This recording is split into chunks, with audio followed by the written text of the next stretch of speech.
Sandra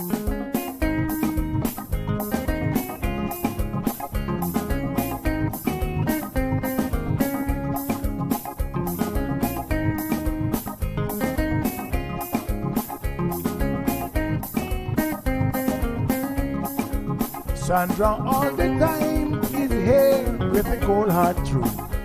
She's the ears and the eyes for me and you. Every day, everyone want to hear from Sandra. And every time on the air, she's getting better. So tell your sister, tell your brother, tell your mama, to call Sandra in the morning and in the evening. They always calling Sandra. And when they start fighting, they calling Sandra.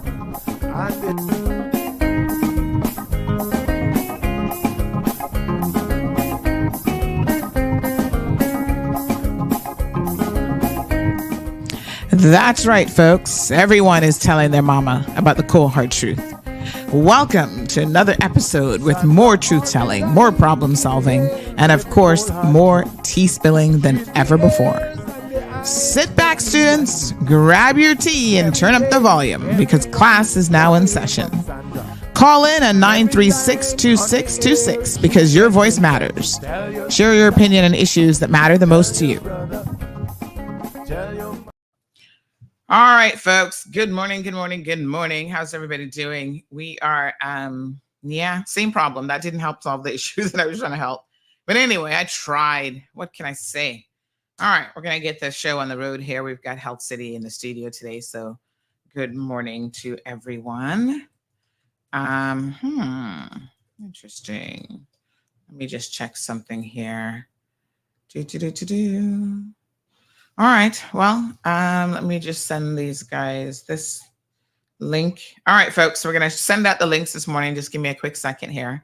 We're going to get everybody going and hope you guys are having a wonderful Tuesday. We're just waiting on Shamari to log back on, honey child. Everybody's good? Give me one quick second. 1 second here. Yes, beautiful. All right, so I'll be sending out the links here shortly to everybody on WhatsApp. Hello, what's up, folks? How y'all doing? Okay. Right. Okay. All right. Good morning, Instagram, folks. Hope you guys are having a beautiful day so far. Early Tuesday morning. We're going to get the show on the road. We got a couple changes, by the way, coming your way. And we're going to tell you a little bit about one of those changes, which will be starting next week, in fact. So, yes, I shall being next week, in fact. Why is the audio on normally I have no audio on Firefox. So I'm going to just check that out here in just a second. We mute the Firefox audio. Yes. Okay. Everybody's good. All right. Yes, there is a show. And yes, we are going to get that going here in just a jiffy. All righty. Sending everybody links. Stand by. Stand by for your links. Okay. Right. Shamari. Good morning. Good morning. How are you? I am good. I'm good. How are you? Awesome. Glad to be here. Feeling good. Was on the pickleball court this weekend. I know you like to start off with a little bit of physical activity, so I'll share it with you. I was out there on Sunday sweating up some bullets. Awesome. And the left knee is a little bit crickety. So I wear my knee brace, that post 50 knee. So I definitely put on the knee brace. But other than that, feeling good.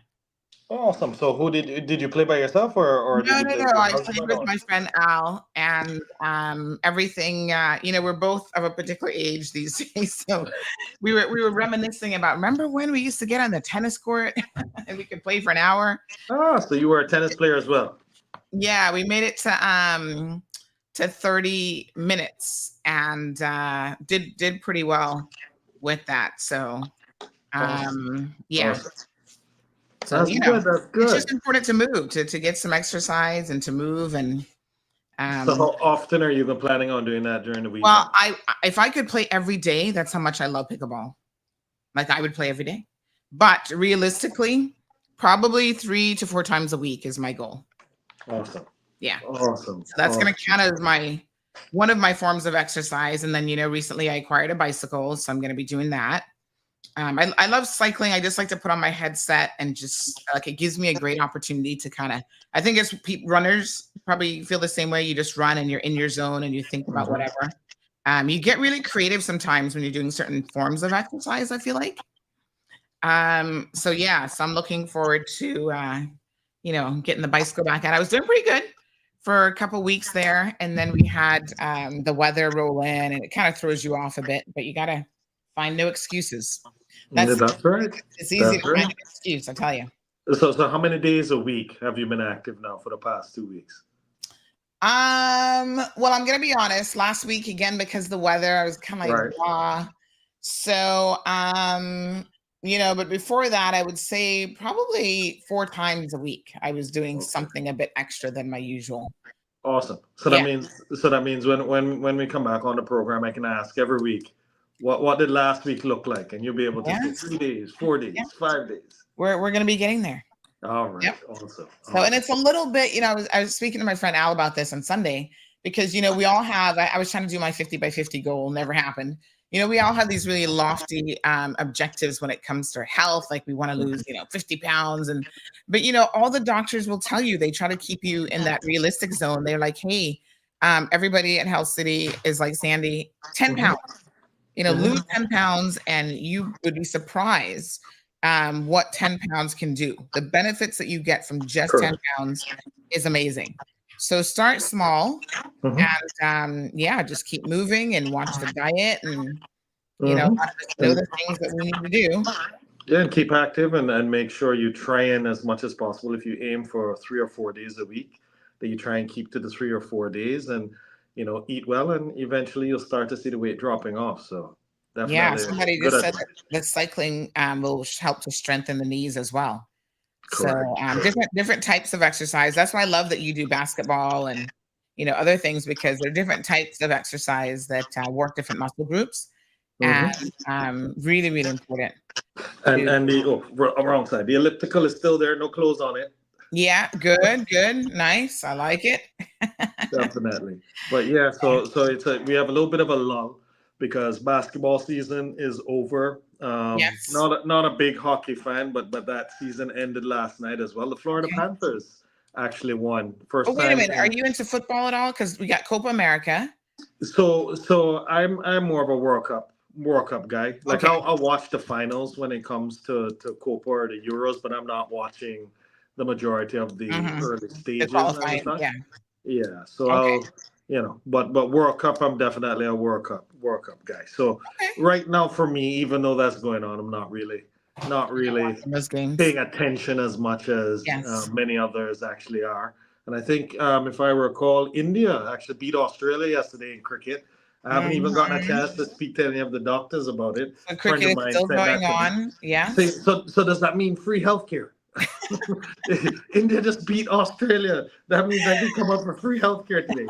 Uh, so I got that message yesterday. But yeah, so we're getting ready for football season though. That's the That's coming real up again American soon. football season. So August is when you have the preseason, and September is Okay. when you have when school starts back is when we're back in session for football Mm-hmm. season. And Miami Dolphins this year shocked the world, going to win the Super Bowl. If Oh, we have a few more pieces, we're good to go. making some big predictions there. Yeah. Nice, nice, nice. I love it. Go into it completely positive. All right. Good morning, everyone. I've sent out the links. Share the links. I've sent it to the Washington Boulevard group, Windsor Park group, my good folks there from town. So we should be able to get this train moving. So we're doing some tech related stuff this morning. Now, is somebody else joining us? So, well, Dr. Benoit was supposed to be joining us Okay. for in the first instance. If he's not on, I was having technical challenges today. So my computer isn't working. And so it's a good thing that Stephen will be coming on a little bit later to talk Okay. and to showcase the Connect app. But let me see if I can try and get through to Dr. Benoit. Hopefully, he didn't have an emergency surgery, Yeah. so that he can come You on. never But just, know with him because his just schedule, clients, patients first. correct. Yeah. So typically, I could, use my phone and still have this obviously on my computer, but now I'm on my phone. So Okay. if I What happened to your disappear for a computer today? second, it's because Okay. have to No get worries. off Let the me app. just pull you out. I'll pull you out for a quick second while you sort that out, and then we'll do some good morning greetings to everyone. So yes, folks, please share the link. For some reason, we're supposed to be up on the regular page again today, and it's weird, but it's still not letting us. So I don't know, because I'm officially out of Facebook jail, and it's still not letting me stream, which is kind of weird. But I just posted a message on my page, and I'm good. So it's a little bit bizarre, but what I'll do is I'll add these additional pages so that you guys can grab those links as well.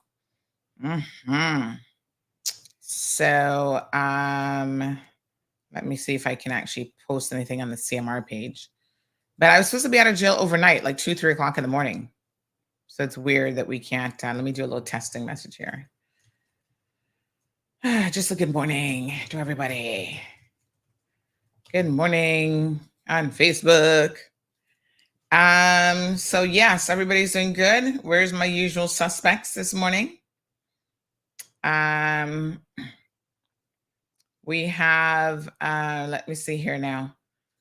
We got Siobhan, I saw earlier messaging. We have Isabel asking for some links. Hold on one second, Isabel. We are live and direct, so let me get you those links. Let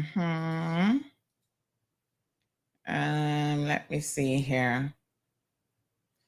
So this storyline about selling plots in heaven, I gotta tell you, it kind of made me chuckle a little bit when I saw it. I thought, oh my goodness. I think he's selling him the plots a little bit too cheap, if you ask me. I mean, if I was his business advisor, I would say that check your price point, because heaven is a coveted place, honey child. You can't just be selling that to any and everybody. You're supposed to be earning your spot in heaven. But I mean, if you're going to pay for it, at least make them pay a good price. All right, you ready, Shamari? Or are you still working on it? Thumbs up if you're ready. Ready. All right. Awesome. There we go. Right. All right. Okay. So I think Dr. Benoit may be in an emergency surgery because he usually responds right away, but he'll be coming on as soon as he gets my message. Okay. But we have an exciting day today. Yes. Sad day because we're taking, as typical, we're taking our break for summer. So this is our last program. July, August, there'll be a break, and we'll be right back when everybody's back in school in September. And I always know that people miss the segment because anytime it's during the summer, if I go to the grocery store, gas station, they're like, where are people you? don't realize that it's the break, and they're like, "What's going on? Where are you? We haven't seen. We were listening in. We tuned in. You weren't there." So it definitely shows how many people actually are excited about this program and willing to come on. But today is an exciting day because on July 11th we're going to have the inauguration of our health city at Camana Bay, our new hospital. So exciting. So it's going to be 70,000 square feet. Wow. It's going to be right there. And I still can't believe that it's not bigger than the other one. It isn't, right? But what was always interesting is when you see our other facility, if you were to take a picture at ground level, because of the way it's built, much longer and in a series of T's. Yes. It looks a lot smaller than it is. But when you get inside and you start walking around, and you're like, okay, this is a really large hospital. And with the Camana Bay, just due to the fact that it's more than one story, when you look at it from outside and you take a picture from ground level, it looks enormous, right? However, we have a really nice courtyard on the inside. I won't give it away. So when you come for your first tour, Sandy, you'll see some of the features that we have that really make it unique just from an architectural perspective. But Mhm, then mhm, outside of that, obviously we have all of the latest equipment there. We designed it in a way with our patients in mind, and as well as to be as efficient as possible.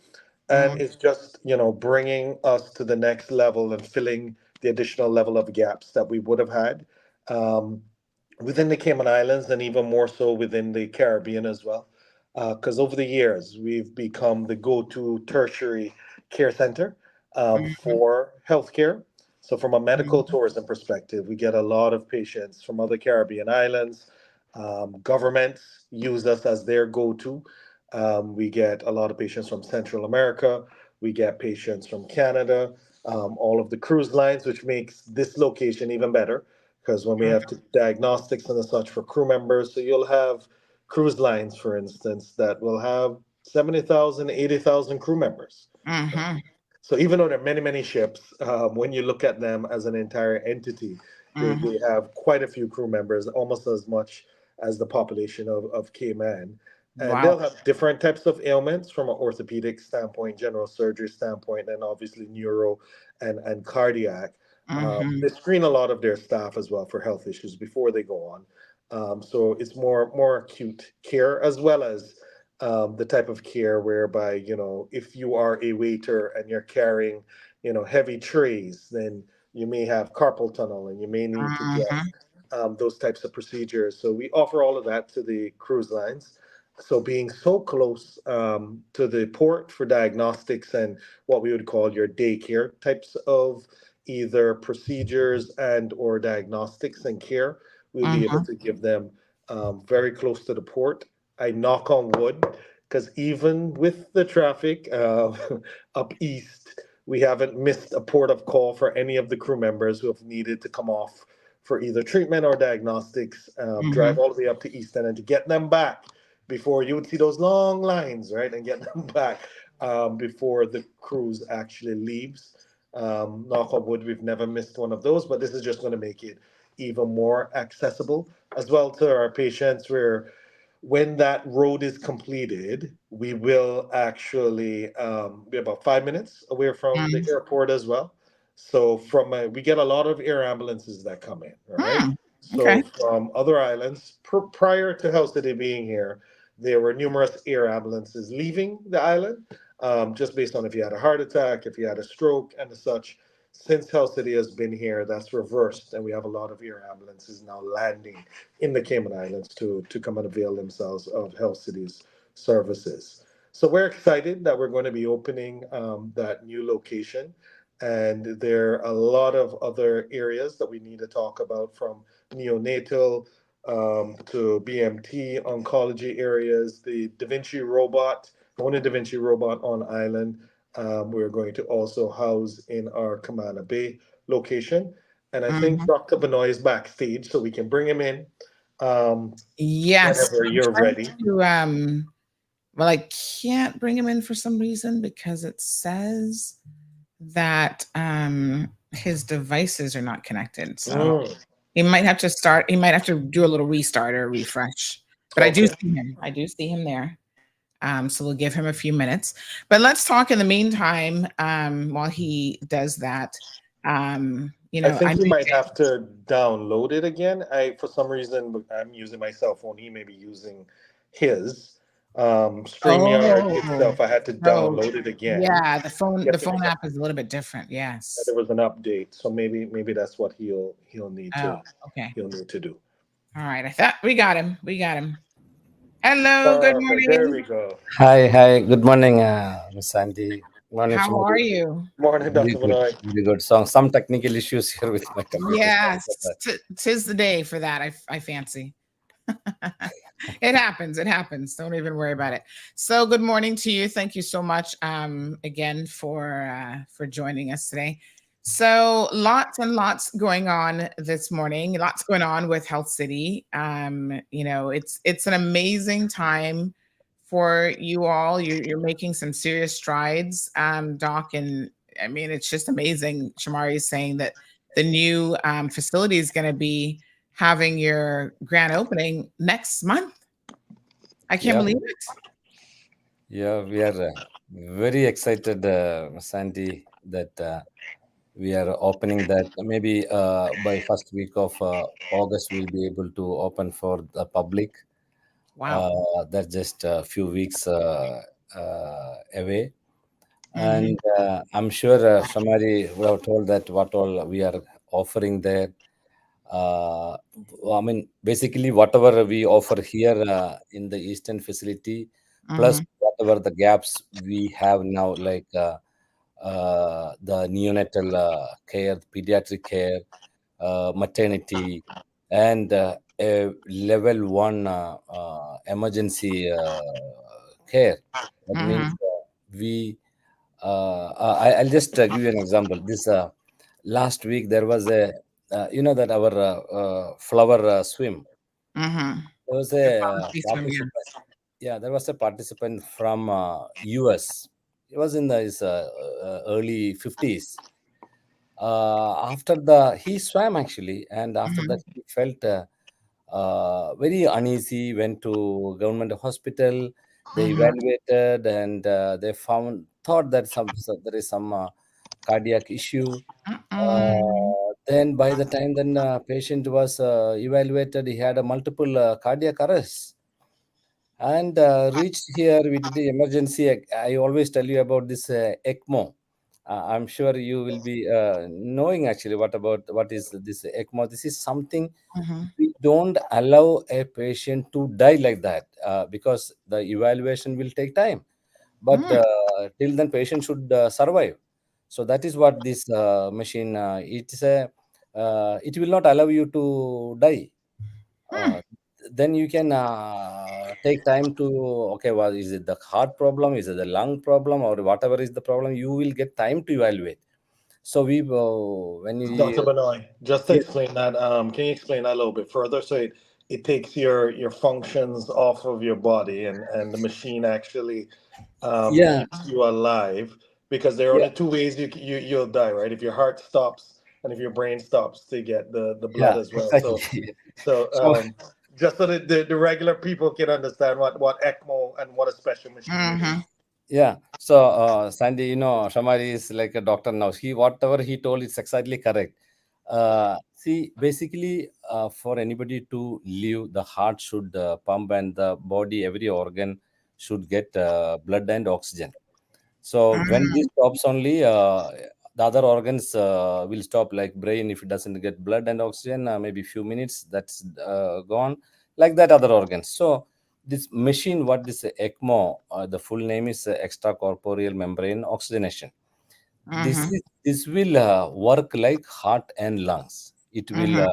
take blood from the right side of the heart and pump the and give oxygen to the blood, remove the carbon dioxide, and pump back into the blood. So it's like a heart and lungs. It is giving oxygen, removing carbon dioxide, and pumping the fully oxygen rich blood to the entire body. That means every organ in the body is getting enough blood and oxygen so that you are not dying.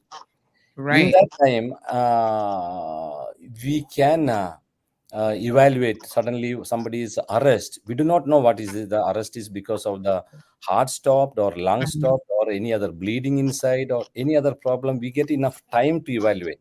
So Hmm. this man, we had to put him on this machine, then evaluated, then we had to do triple bypass. He's going to go home end of this week.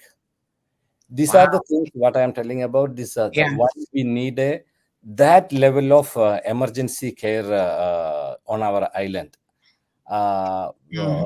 It is like called ECPR, ECMO CPR. This is something that is coming up in the medical profession very well in the recent times. Hmm. Hmm. So this is what we are going to offer there also.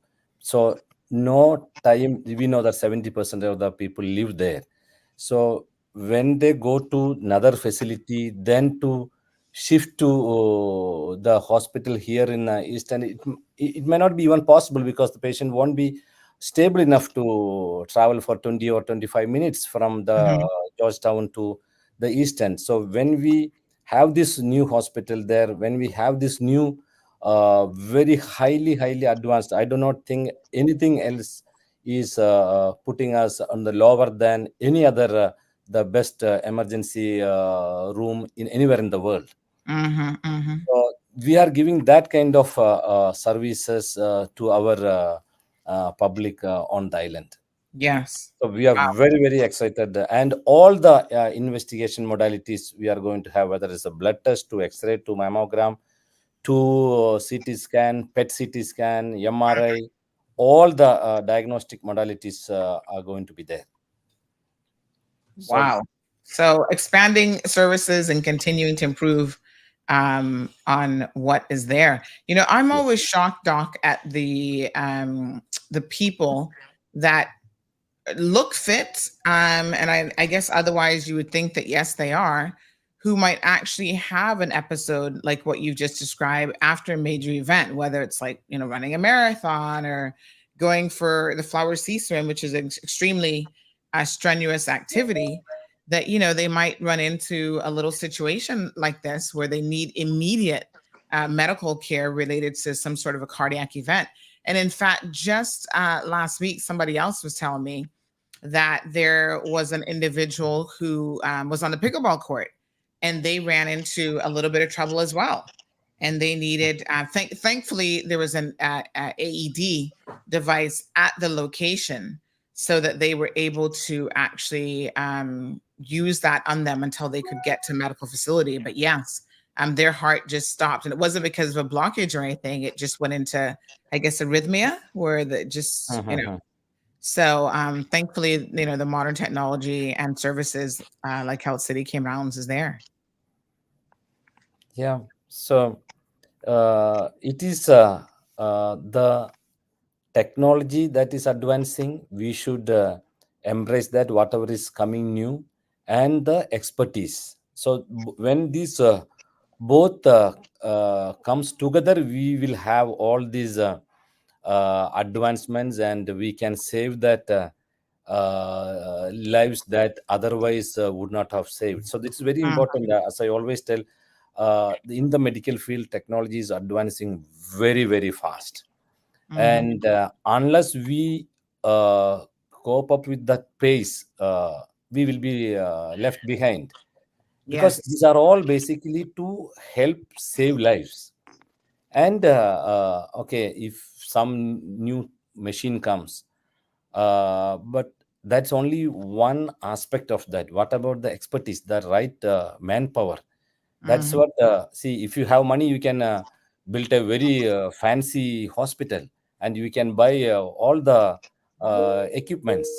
But what about the expertise, that manpower? That is most difficult nowadays, Mhm. to Mhm. get the right manpower who has experience with these kinds of technology, the equipments. So that's what we have the advantage, having 20 plus hospitals in India, and 18,000 employees in our own system. So Mhm. we have that advantage to get the right people. Now, being here for 10 years, we know what is the requirement here, what need here. So we know whom should bring here. Mhm. So with all those two or three aspects, the technology, manpower, expertise, we can fill up all the gaps, and make sure that our country is not inferior to any of these first world countries when compared to when we give the healthcare delivery. Mhm. That's what Mhm. we want. I'm sure we many of healthcare Mhm. and few other things also in the development. I won't be able to disclose to you in public now, but Mhm. something very big for our country. Yeah, Mm. in association with something very new and a game change in the treatment, many people in our country as well as in this region will get benefit. Wow, sounds like a lot of exciting stuff going on. Lots, Good morning to lots. Morna. Ingrid has a question about is this heart service expensive? So let's talk about Shamari pricing, because this is a question that always comes up for a lot of people. They might have limited, coverage from their own health insurance. We see Tracy talking about universal health care.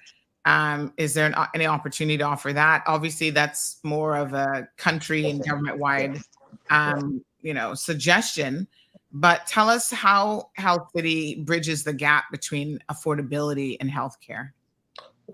Definitely. So Sandy, the interesting thing is, um, first of all, you're not going to go to a healthcare facility that you don't believe is actually going to make you better or save your life, right? Mhm. So that's the first choice. So the fact that we're able to offer the highest levels of quality, and it's backed up based on the data that we have from our quality of outcomes, any physician and or hospital group or administrator that comes from the US, Canada, Caribbean, they marvel at what we've been able to achieve here within Health City. So we actually get quite a few, not quite a few, a lot of patients and insurance, whether it's government insurance or regular insured patients from Central America, from the Caribbean, and the other component, as well as from the cruise lines, is due to the fact that we are at least half the price of what it would cost for these major surgeries in the US, as an example. And that's why, outside of the quality, they're choosing us. The airlift from the Caribbean into the US is a lot better than airlift into the Cayman Islands. So people are taking difficult connections and journeys to get to us due to the cost savings. The great thing about the Cayman Islands is that we have the shift, which is the standard health insurance fees, which actually is the most that you're actually able to charge to insurance. So the great news is that the types of procedures that we may offer that any other facility on island offers, we would be no more expensive than them. And a lot of times, because we don't practice what they'll call balance billing, whereby the some other providers will charge you more than the shift rate, and then you need to come out of pocket. And that's outside of copays or deductibles. You'll need to come out of pocket for that balance billing. We don't practice balance billing. So whatever is the shift rate is what you'll pay with us. And if for whatever reason you actually, your benefits expired, we work with patients, right? So we'll work with patients, whether it has to be payment plans. A lot of times, patients will come to us, and if they're having difficulty and we need to waive certain copays and such, just to make sure you can gain access, we actually take that on the chin and do that as well, because we want people to gain access. Right. The reason why we offer our executive health check at such a reasonable price, the same executive health check that we offer here, that's less than 1,000 US. The 699 one, as well as all the way 899 and 999 versions of it, would typically cost you anywhere between 3,500 to 5,500 or more in the US for those exact same tests. And the reason we make it so accessible is because, as you were saying, you may look healthy and the such, but there's certain indicators that we want to ensure that we give the best probability to be able to detect. Nothing is 100%, but you try and give the best probability to be able to detect it. And if we start to see certain, you're always saying know your numbers, certain portions of your numbers going in the wrong way, we may also, or if it's like a mystery sometimes. If there actually are other clues, we may state, you know what, you actually should come and do this other test or this other diagnostics in order that we can try and investigate more. So just to state that the great news about Health City at Camana Bay, a lot of times people see beautiful hospital, brand spanking new, all of the different shiny components, with the highest level of medical services, Yes. and they think, wow, it's going to be That's got to expensive cost to go more. there. Yeah. And it isn't, right? And that's one thing that we've started to understand especially individuals who are now in Cayman but have come from other countries. In those countries, if you were to go to the government hospital, it's a lot less Mhm. than going to a private hospital. In the Cayman Islands, that isn't true, right? Mhm. So, number one, in that Health City has an ethos to be as cost effective as possible, which is why we are always getting international patients. Mhm. But from a local perspective, we don't balance bill, and we're no more than the standard health insurance fees.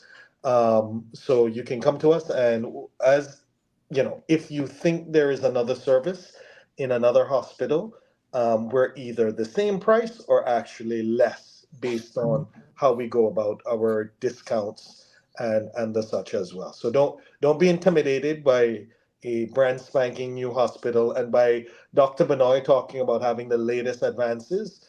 Mhm. If you know Dr. Shetty, his whole motto is that a life shouldn't be determined by a price. Mhm. And he always, when he's speaking, he says, people always say, what's my job, right? And obviously they'll say you're a surgeon, your job is to, save lives, use your hands. And he said, my job is this pen. And he Mhm. said, my job is actually to write the price on life. Because if somebody comes to me and they need a life saving surgery, whatever I write on that piece of paper in regard to what they would need to be able to afford it is the difference between life or death. And that's why he wants to have the highest level of technology, the best surgeons, but with the best processes to reduce costs so Mhm. that you have these life-saving surgeries that aren't out of reach of the majority. And we've been able to prove that. And even through our charitable efforts, we've been able to get the cost to a point where we are, giving surgeries to persons in need through charitable means, either at cost or heavily reduced. And we're not running out of money or not able to operate because we're so efficient and Mhm. because we're able to still drive profit while reducing prices as well. So if there is somebody who needs to have even a cardiac test, definitely reach out to us at info@healthcity.ky or 640-4040, and they will be pleasantly surprised. For the most part, it'll be covered by insurance, and even if it isn't, we'll definitely work with them to make sure they Mhm. get whatever diagnostics and procedure that they potentially may need if they need to have a procedure. Hmm. Dr. Benoit, did I miss anything? No, no, you perfectly told everything. Yes. All right. So hopefully that answered your question. And Tracy, the universal healthcare concept is maybe for your politicians, but I should tell you, just as an aside, and that's a whole other conversation. But universal healthcare, it still has to be paid for. So what you find happening in situations like that, it's not necessarily any cheaper, any more cost effective, or in fact, quite ironically, it's not necessarily any better to anybody's pocketbooks. It's just that the cost and how it's done, everybody ends up paying for it through their And, pockets in a and different kind of way. yeah, and Sandy, typically you'll find universal healthcare in places that also have tax, right? Yes, So exactly. your tax dollars is not free, right?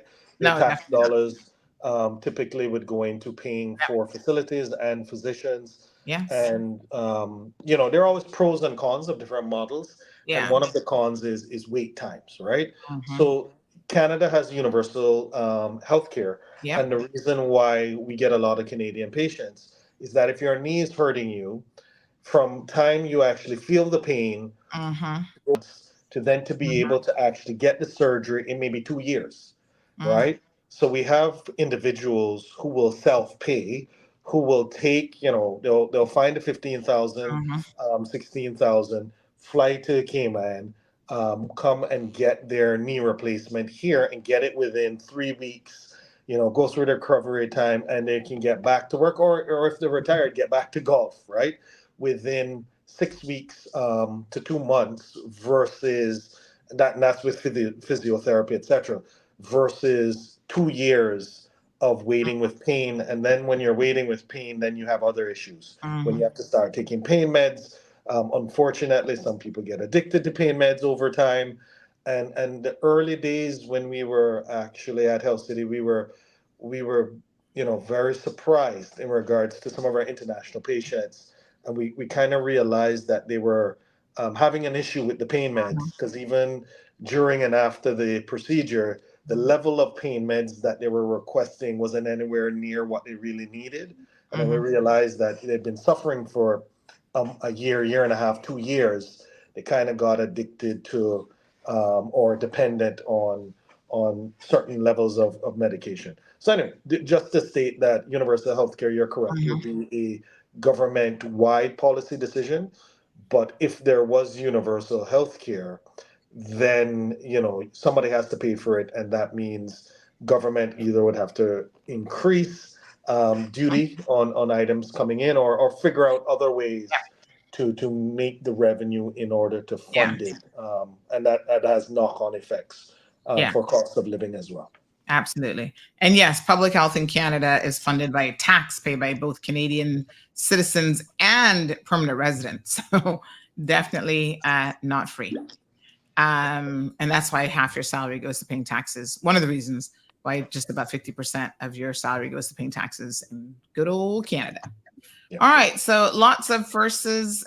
First, celebrating again 10 years of healthcare at Health City Cayman Islands. It went by so quickly that I simply cannot believe it. I remember being there for the grand opening ceremony, and I came with my sister-in-law. She wasn't my sister-in-law at the time, but she became my sister-in-law because she is an emergency care nurse, and she was very, very interested to see this facility. I was telling her all about it. I'm like, oh, this is all the rave in Cayman. You got to come. So she flew in from Jamaica, and we came to the grand opening. We did the tour, and it was pretty awesome. And here we are 10 years later, and it has, become quite an amazing facility, with the second location now being built at Cayman Bay. So you were telling us, a bit about this, and it's so amazing. 70,000 square feet. What is the one in East End? How many square feet is that? It's over 100 square feet. Wow. Oh my gosh. So a significant investment, comprehensive and advanced oncology services, neonatal intensive care. Can I just tell you that this is something that is very near and dear to my heart, because I needed the neonatal services. And I want to say a big shout out to HSA because they did a phenomenal job. But it would be great to have additional neonatal space, because women are having babies older in life. There's complications that come up that a lot of times means that you have to go overseas in order to get care. Preemies are born every single day. That in this day and age, with the technology and medical expertise that's available, their survival rate is incredibly high. It is a very, very stressful time in a parent's life. And it's great that the more neonatal units that we have, intensive units that we have here, the better care that, babies can get right on island. I think this is just absolutely phenomenal. So I'm very, very happy to see that a NICU is going to be at that facility. And then emergency pavilion and critical care. And you're going to actually connect it to the Sandy, before we get to that, Dr. Benoit, can you just speak to the neonatal care and the level of neonatal care? Just because obviously there are different levels of care, and typically they're called $1 million babies that even on island currently would need to go overseas. And this definitely is going to help to fill that gap that those babies wouldn't have to go overseas. And actually, we'll be able to get expecting mothers to come in here in order to deliver for those high-risk pregnancies, as well as we'll get air ambulances in with babies to come and take advantage of this neonatal care as well. Dr. Benoit, can you just give a little bit of an overview of that? Yeah, thanks, Shamari. So what we are envisaging here is an ICU, neonatal ICU, which can manage all these complex neonatal cases. When we say complex, like 28 weeks of gestation, the neonate is like 600 or 700 grams weight, total weight. These are the ones. See, once the gestational age is 32 weeks plus or 36, then even though something is there, most of the places in a neonatal ICU they will be able to manage. But when the delivery is below 30 weeks of gestation, that is a totally different ball game. When the weight of the neonate is less than 1 kilogram, it is a totally different ball game.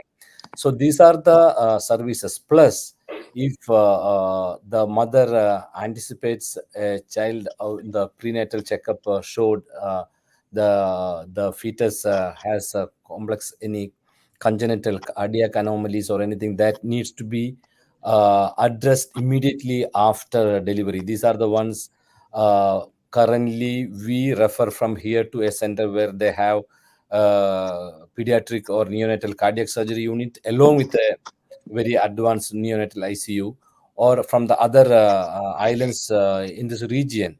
They are all looking for a hospital where they can deliver these kinds of high risk deliveries, where they can take care of the mother as well as the child.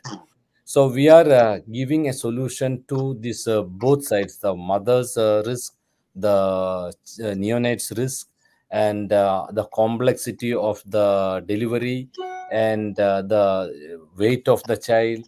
The if there is any internal problems like cardiac anomalies, or whether there is a mixing up of we call it a tracheoesophageal fistula, that is with the windpipe and the food pipe are connected. These are all or some of the diaphragm that is separating the chest and abdomen but is not developed. These are all very complex situation and is to be addressed immediately after delivery. So we are giving a solution to all these scenarios.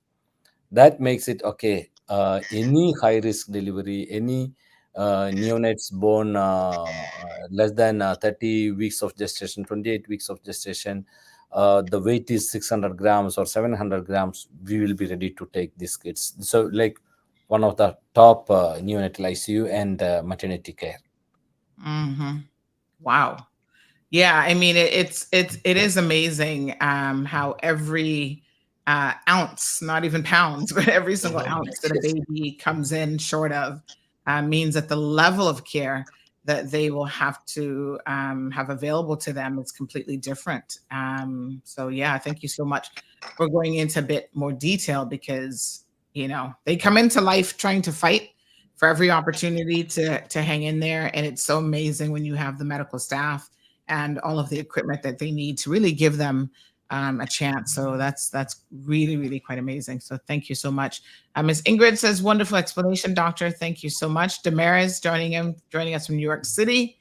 Miss Zanette says, how can I get in touch with Mr. Scott? So Shamari, what's the best way for people to reach out to you? If you don't have that person's number, right? No. Okay, well, she can reach me at shamari.scott@healthcity.ky, or she can call the facility for me 640-4040 and ask for me. Sometimes I'm in meetings, so you may not get me directly, but they'll definitely send me the message. Best thing would be to leave name, cell phone number, so that I can reach out to the individual if she needs to speak to me specifically. A lot of times, people think they need to speak to me, but obviously I'm not the doctor, right? So but I'll be able to. You're not even the appointment makers. I'll be able to triage and make it happen. That's not an issue. I'm used to it. So, and I'm happy to do it as well. So definitely, she can contact me by email and or call, and I'll make sure to get through to her. Wonderful. All right, sounds fantastic. Okay, so we have well, and Sandy, I cut you off. Yes. So you were actually speaking about, I think, our emergency care services. So all we can do as Health City is understand the gaps that exist and provide the highest level of care possible. And in doing so, just because we have tertiary care, right? So when you have trauma cases, you never know what it may be. You may have broken bones, but you may have, a bone that punctured the lungs. You may have cardiac arrest. So the great thing is having a center of excellence, and centers of excellence that have to do with cardiac, that have to do with neuro, that have to do with orthopedics, that have to do with general surgery, and the ECMO machine, as Dr. Benoit mentioned. And we have more than one. I think we are the only center on island that has the ECMO machine. But not only that, Dr. Benoit, we're the only ECMO center now in the Caribbean. Is that correct? Yeah, and we are the only center that is accredited to ELSO, that extracorporeal life science. This one, that organization in the US that looks at the quality and audit the outcomes of ECMO in the world. So we are the only facility in the entire Caribbean that is accredited to ELSO organization. Mm-hmm. So, They will audit your outcomes, and if it is not good, they will tell you should not do ECMO. And our results are actually better than many centers in the US also, the outcomes of our ECMO. they were using us as a test case, Sandy, in regard to Mm-hmm. Dr. Benoit is humble in regard to outcomes and unbelievable outcomes we've had with ECMO. Mm-hmm. But I was only mentioning that to just give you a layman's understanding of the right center at the right time. Mm-hmm. We all we can do is to make sure that we have the best services when it comes to trauma and the other areas, and the fact that a what we found out when we first came, right, that a person comes in with a heart condition. A human body isn't just a heart. You may need a urologist. You may Mm-hmm. need, and that's when we tried at first to have other on island physicians come to give us those other services. However, we understand. Obviously, we were all the way up east. They have day jobs, so they weren't always Mm-hmm. available, and that's why we had to make sure we had the full rounded level of professionals to be able to treat the entire individual. And now at Kamana Bay, even from an emergency perspective, we'll be able to do that at the highest level. Um, and now, when it comes to the national response, that's something that we'll leave to policymakers, and we're in conversations with the policymakers. However, anybody that ends up at our door will get the best treatment possible, just based on all of the levels of services and physicians and critical care and emergency care staff that we will Mm-hmm. have on hand, not only in Kamana Bay, but obviously at a certain level in East End as well. Because, we, the same way we're bringing all of that to, Kamana Bay is the same way if somebody shows up in East End, we need to be able to save that life. And as um, minutes matter when it comes to emergencies, and Absolutely. we'll make sure that we'll be able to treat regardless. But Mm-hmm. definitely look forward to offering that service in the Kamana Bay location as well. Yeah, no, that's fantastic. Wow, very good. All right. So we're going to be talking about the Connect app here in a second as well. So I do see Stephen has joined us. We're going to get into some details of that because, again, this is just a way to make people's lives quite a bit easier. So Kipper just told me there's also a video that we're going to queue up this morning as well. So let me see now. I see lots of And images. Uh-huh.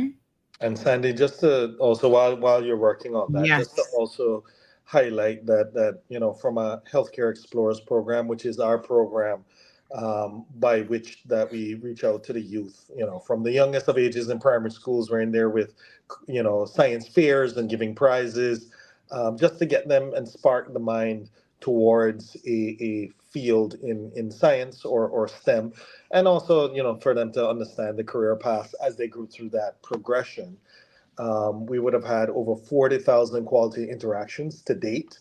Now, some students have 4 and 5 and 6 and 7 and 8 and 9 and 10 interactions in Mhm, regard to the different products over multiple years. And those students, if they have that much interaction with us, more or less typically would uh-huh, go off to school to further their career.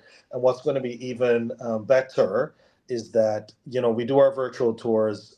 We have the on-demand videos, which are pegged to the curriculum within schools, with the videos that are uh-huh. interactive, that are teaching about different aspects of Health City that align with science.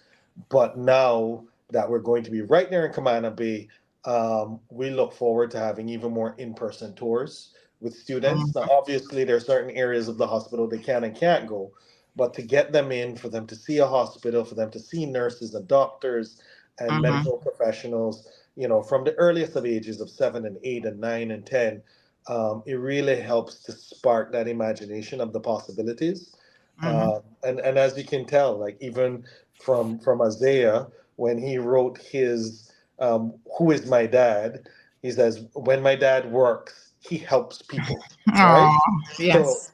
he's 6 and he has an understanding, right? And he sees an ambulance. He's like, "Your workplace, daddy." And I'm like, "Well, Mhm. that's the government ambulance." But yeah, that's just like daddy's workplace. And, we go there sometimes. So you can even see where, well, he wants to be a SWAT personnel. Oh, But now he's talking about if he can come and see Dr. Benoit because he wants to see how they do surgeries as well. Now he's a little bit too yeah. young, Yeah, yeah, but yeah. his mind is already starting to formulate, and The we just look possibilities. we Yes. just look to doing that as much as possible for as many students as possible.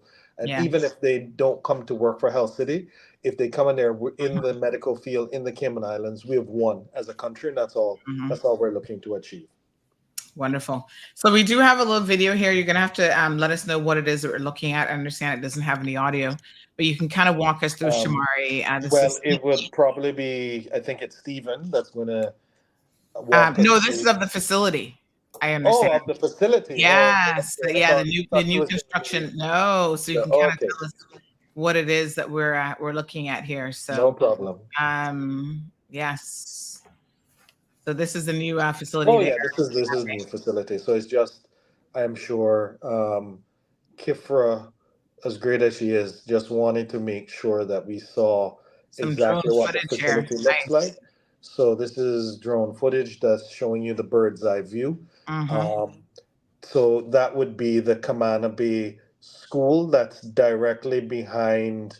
Mm-hmm. So obviously there's an empty lot, and then the Kamana Bay School starts, and then you'll also see behind Mm-hmm. that Kamana Bay proper.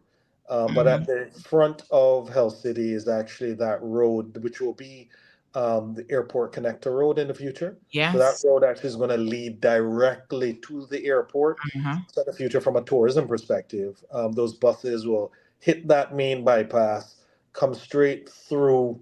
Um, It's already a game changer. I'm telling you, since it so you've opened. you've been taking it.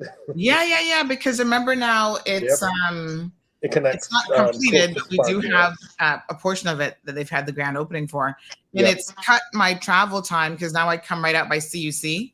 Right.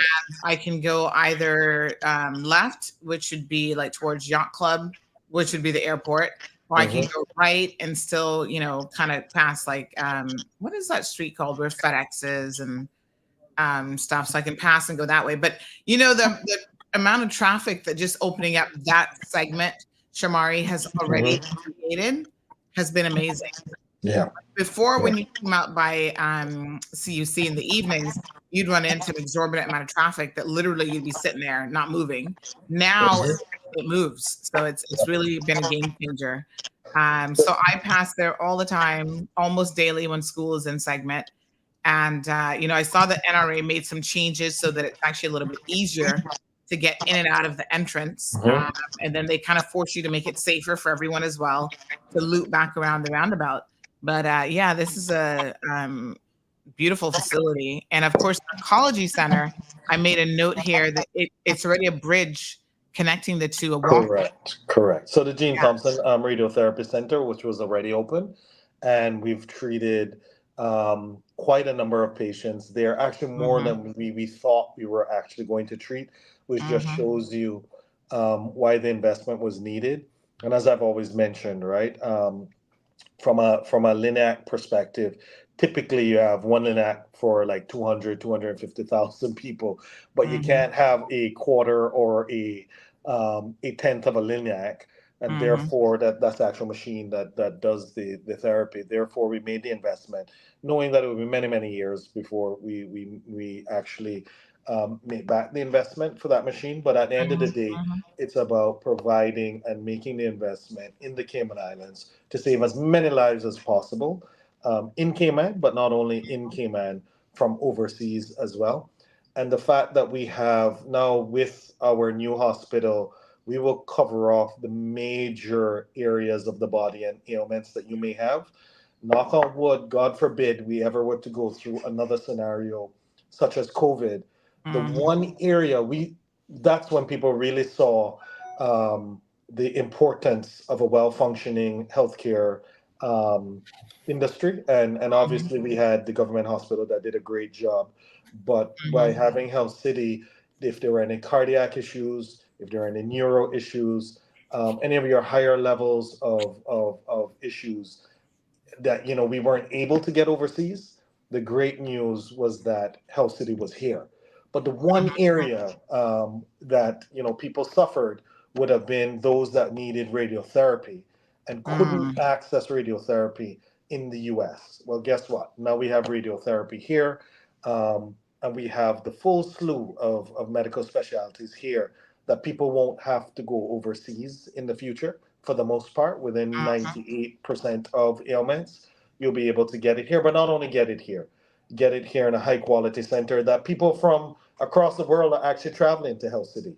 We've Mhm. seen individuals, patients from over 70 countries that have come to avail themselves of the services that Health City has been offering. So a Mhm. lot of times we don't realize what we have on island, but the good news is everyone in the Caribbean knows, and for the most part, people in Cayman now understand the level of quality we have at Health City, and we just look forward to the next 10 years. Hmm. Absolutely beautiful. All right, so we've got a picture here as well up on the screen. So again, you can get sort of an aerial view of what the construction site looks like. And it looks like they've really been working around the clock, Shamari, to get this all done. They So will. They yeah, will. it's So, amazing. so the great news is we're having our inauguration on the 11th of July, Mm-hmm, but we're not going to be opening the doors to our patients mm-hmm, before August. And the reason being is that we know that a lot of people want to see inside the facility mm-hmm, before being, hopefully, never to be a patient. But obviously, if you need to be a patient, we're there mm-hmm, for you. So we want to get as many people touring through the facility. Give us a month and a week to be able to get as many tours to come through and see as much of the facility as possible. And then in August, the facility will definitely be open. mm-hmm. Dr. Fantastic. Benoit had an urgent matter to deal with. Okay. So he Nope. didn't get to say bye bye, but he gives Yes. his bye byes right now. And it was Yes. okay because I I think think we're I think I at still the see point. him. I think I still see him Oh, there. okay. Yes. Thank you, Sandy. Thank you, Shamari. I Yes. need to Thank you excuse so me. much. I have Yes. to leave now. Thank you Thanks. so Thank you, much. Dr. Benoit. Thank you. Off to save a life, no doubt. Beautiful. All right. So fantastic. So we do have Stephen here. We're gonna grab him now. Madeline says that she can't wait for the facility to open. Good morning, Strong Wilt. So good to see you. Sophia, good morning to you. So we got Stephen Ebanks in the house. Hey, Stephen, good morning.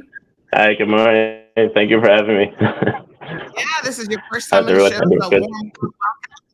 Yeah, it took some time. Took some time to get me on here. So. I know. We were Stephen is talking a about little bit taking camera shy, so go easy Yeah. on him. a nap. Please. Yeah, don't worry. I know how IT guys can be, so I got you. So we're going to be talking about the Yeah, we pulled the string for me to come on. So. yeah. No, we're going to be talking Yep. Go about ahead. the Yeah. Connect app, which is your, I guess, Shamar, you can tell us what the Connect app is supposed to do, but it's sort of your patient portal that patients can use to access pretty much all of their information. That's correct. So it's an app that allows patients to access their information, but also to make appointments. Mhm. So it's right in the palm of your hand. You can Right. go ahead. You can search by doctor. Actually book an appointment, and once you put the appointment there, it's more or less live, right? Um, Okay. so it's just to help with the connectivity of our patients with the facility, Mhm. and we even obviously when we have the new hospital, we'll have another button that actually allows you to select Health Which City location? at Camana Bay. But right now, for outpatient, you can actually select the clinic and Mhm. or the East End location. So it's Okay. it's exciting, and we're happy to have Stephen, who has been with Health City for many years. Mhm. And he, when Dr. Shetty has said, when you're doing great things and you're doing God's work, great people find you. And Stephen is one of those people. And he also said, and Shamari, over time, some of our great people, they leave, and we always leave on good terms. He's like, but they always come back. And Stephen is one of those. Stephen left us Yeah. for, I think it was a year, maybe a year and a half. Okay. Year, and came back. And he was right back, and has been with us many years since then. And Stephen also was a recipient of being one of the stalwarts within House City during our 10-year anniversary, as actually getting the chairman's award. So Stephen has done such great work. He touches so many departments throughout House City, from the front of house to the back of house, to the doctors, to the nurses, just because technology obviously now is the lifeblood of any organization. And Stephen makes it happen, and we're happy to have Stephen on the team. And now he's here. We twisted his arm to actually get him on here so he can demo the Health City app for us as well. Beautiful. Thank you for the kind words, Shamari. Yeah, let's jump into it. Let's get into it. So let's have a look. I think you're going to be able to share your screen on your end is how we're going to do it. I think Kipper said that you had the files. I'm not sure, or is it? I'm not too sure. Okay, so I think we're going to try screen sharing on your end. So just look down at the bottom, and you should see a button that says present, and then screen share. Okay. Yeah, I see things a little bit differently than you, so I'm kind of, from the IT world, what I see is going to be different than you, but I think it should be very problem. Cool. And I'm so glad that you're the IT man, so should be easy to instruct him. I'm just no worries. We got Jerry. Good morning. She says the app is very user friendly. So Ingrid says good morning. Good job, Stephen. So I'm actually looking forward to it. So in the meantime, Shamari and Stephen, I can just go on my phone now and download it. Yes, correct. Yes, Okay. if you can go to the Apple Store or Play Store between your iOS device or Android device, and just search for ACCI Connect, and then you'll be able to download. I'm gonna do that. I'm gonna guess Sandy has an Apple. You got an iPhone, Sandy? Yes. Okay. But Marlon has a Samsung. No, he's got an iPhone as well. Wow. Yeah. An IT person with an iPhone. Yep, we're both Apple people. So yeah. That's why you're married. Anyway. Android devices confuse me. The show phone is Android, and you guys hear me struggling with that all the time. I'm like, how do I turn it off again? So we've been Apple people. Well, I've never known him to have an Android, so yeah, long time. I was trying to remember how to share my phone screen. There's a way to do that too, Hold on. Yeah. There's I'm just trying to remember how to do it now. I'll get it in a second. We can actually, what I can do is I can do the one online, and which is the same thing. It's just the duplicate to the app, so signing in and logging into the app. So I was just gonna pull that up for you. All right, go. Yeah, you go ahead and do that. All right, got my tech brain here, just switching over for a second. But yeah, just share whenever you're ready. I think you should have full control there. No problem. Yeah, there's actually a way to share your iPhone. It's pretty cool, actually. I've done it a few times, but because I don't do it enough, I always forget how to screen share it. And then I always have to tell people, don't send me any personal messages during the show, because then it's here we go. Yeah, because then all your messages will show up and stuff as well. So let me just see if I can get it this morning, because there might be some phone users who are like, I don't even know how to download it, Sandy. Yeah, that might be easier. So I'm just pulling Kiffer. So sorry about this. Yeah, Kiffer, Sandy, Kiffer thought she sent you the screenshots because. Yeah, she does have screenshots. I just thought he was going to actually walk us through finding it on his computer. But anyway, it's I think you have your own personal information on your. Okay. All right. So let me see here now, because we got to see exactly where to start with the images. All right, give me 1 second. So we have reports, download screen. Okay, so yeah, let's do this. I'm just gonna pull out. I'm actually gonna just do a screen share so I can show you guys the pages this way, and then we will kind of do it like this. Yeah. All right. So when you do the download, hopefully you guys can see this. I'm gonna increase the size just slightly. Right. Yeah, right. That works so perfect. this is the initial screen. So this is what you're looking for, HCCI Connect, and then it'll say consult a doctor. So I'm actually going to go to my phone now and download it as well. So I'm just going to search for HCCI Connect. Yep, it comes up right away in the search. You click and get it. Once you hit open. All right, so that's downloading on my phone now. Verification required. Tap continue and sign in to view billing information. Yeah, so you want to enter your primary email address. If you are a patient that is already registered at our facility, you're going to want to enter that email. If you don't have access to that email, you want to actually, you can call the hospital, our main line, 640-4040, and they will assist you giving you the email they have on record. The reason we're doing that is because your medical records will be linked to that current email address that we have record for you. If you enter another email address, it won't actually reflect on the app. So, so even if you don't remember your password, you can hit forget password. Yeah. All right. So hold on 1 second, because the verification that just came up for me, where it's actually pulling that from. Verification required. Tap continue and sign in to view billing information. So there's no initial registration. So have you registered before and you've used your current primary address, and did it have a password for you, or did you enter a password? I don't recall ever using it before, to be honest. Okay, so that email address, can you check the link? Because it'll send you a link for verification after you sign in. So the email address you put in, if you could go to your Gmail and check that link, that will verify your email and make you enter a password on our URL.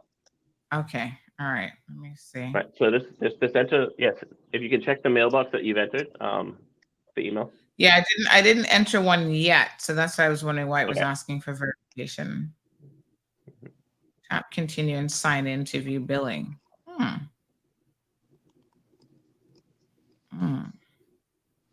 Okay. It looks like it wants me to give it a password, maybe? I'm not sure. If you enter the tap continue and sign in to view billing information. How does it know? All right, I think I might have hit a little glitch here. But anyway, I'll ask you about that. But all right, so normally you'd get this screen that you see up here. Yes, correct. Yes. So once you sign in, once you've entered your email address, if you don't have the password, you would hit forgot password. Forgot password will actually send a email verification to the actual primary email address you've entered. You would have to click. If you can go to the next slide, Sandy, that would be great. Yeah. Okay, this is yeah, that's fine. Yeah, I'm not sure once what you log in, yeah, that's fine. Okay, so this will carry on. Once you've entered your email and you've hit forgot password, the email verification will come to your email. Click on the link sent to you via email. Once you've clicked that link, it'll route you to enter your new password onto our Health City URL. After you've confirmed your password, it'll redirect you back to the app. If you're on an iOS device, it'll take you to the App Store. If you're on an Android, it'll take you straight to the app. Once you hit open, you'll be logged in. All right, and so that will bring you to the home page, which you can bring up once you're ready on the app. All right, let me see here. So I see patient details, payments, summary, download screen. Okay, let me try another link. I think she sent me a few links here, a few folders. Yeah, Yeah, I don't see one for the home screen.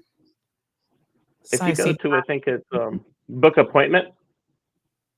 Do you have one Okay. that just says book I appointment? see records. Yeah, so connect that book appointment. You can bring that up. Book appointment. Yeah. Okay. My screen, if you like. Mm-hmm. Yep. Okay. So now Okay. this will be your welcome page once you've logged in successfully.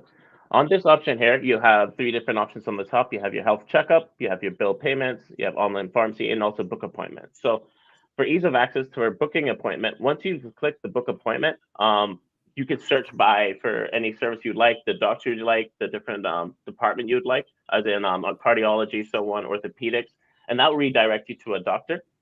And if you could bring up the next slide, where the doctor's appointment, book appointment. Right. So it's, Patient right. details. So this is to enter your patient details. It'll confirm all of these details for you, as in what your age and so on. You select, say you have another family member that you would like to add to your account. You can link using their their MRN or add them as a new patient. So you can keep track of your parents, of people that don't have access to that. We have that option available that we can do that for them. Okay. So let me just see. And then we can go to the next one. Yep. So then you can select. Yeah, so we can select cardiology and then also Dr. Benoit will come up. Once you click book appointment, it'll give you time slots and dates of what your preferred date you would like to actually book the appointment. Okay. The next slide. Yep. And then next slide. And also you can see here we have the certain dates for the availability afternoon. You can also select the site, either Health City East End, or you can select Health City Commander Bay Clinic. HCCB, Health City Commander Bay will be there once we go live. So once you've selected the date and the time, confirm your booking, you will receive an email verification to that primary email address you've actually put in, and that will basically make sure that you schedule an appointment. After this is done also, if you go to the next slide. And this is our specialties page. So this is also the option when you book your appointment, or you can go to specialties and you'll actually see all the different departments that we have and all the services we have, which each category has a doctor associated with it. And the next slide.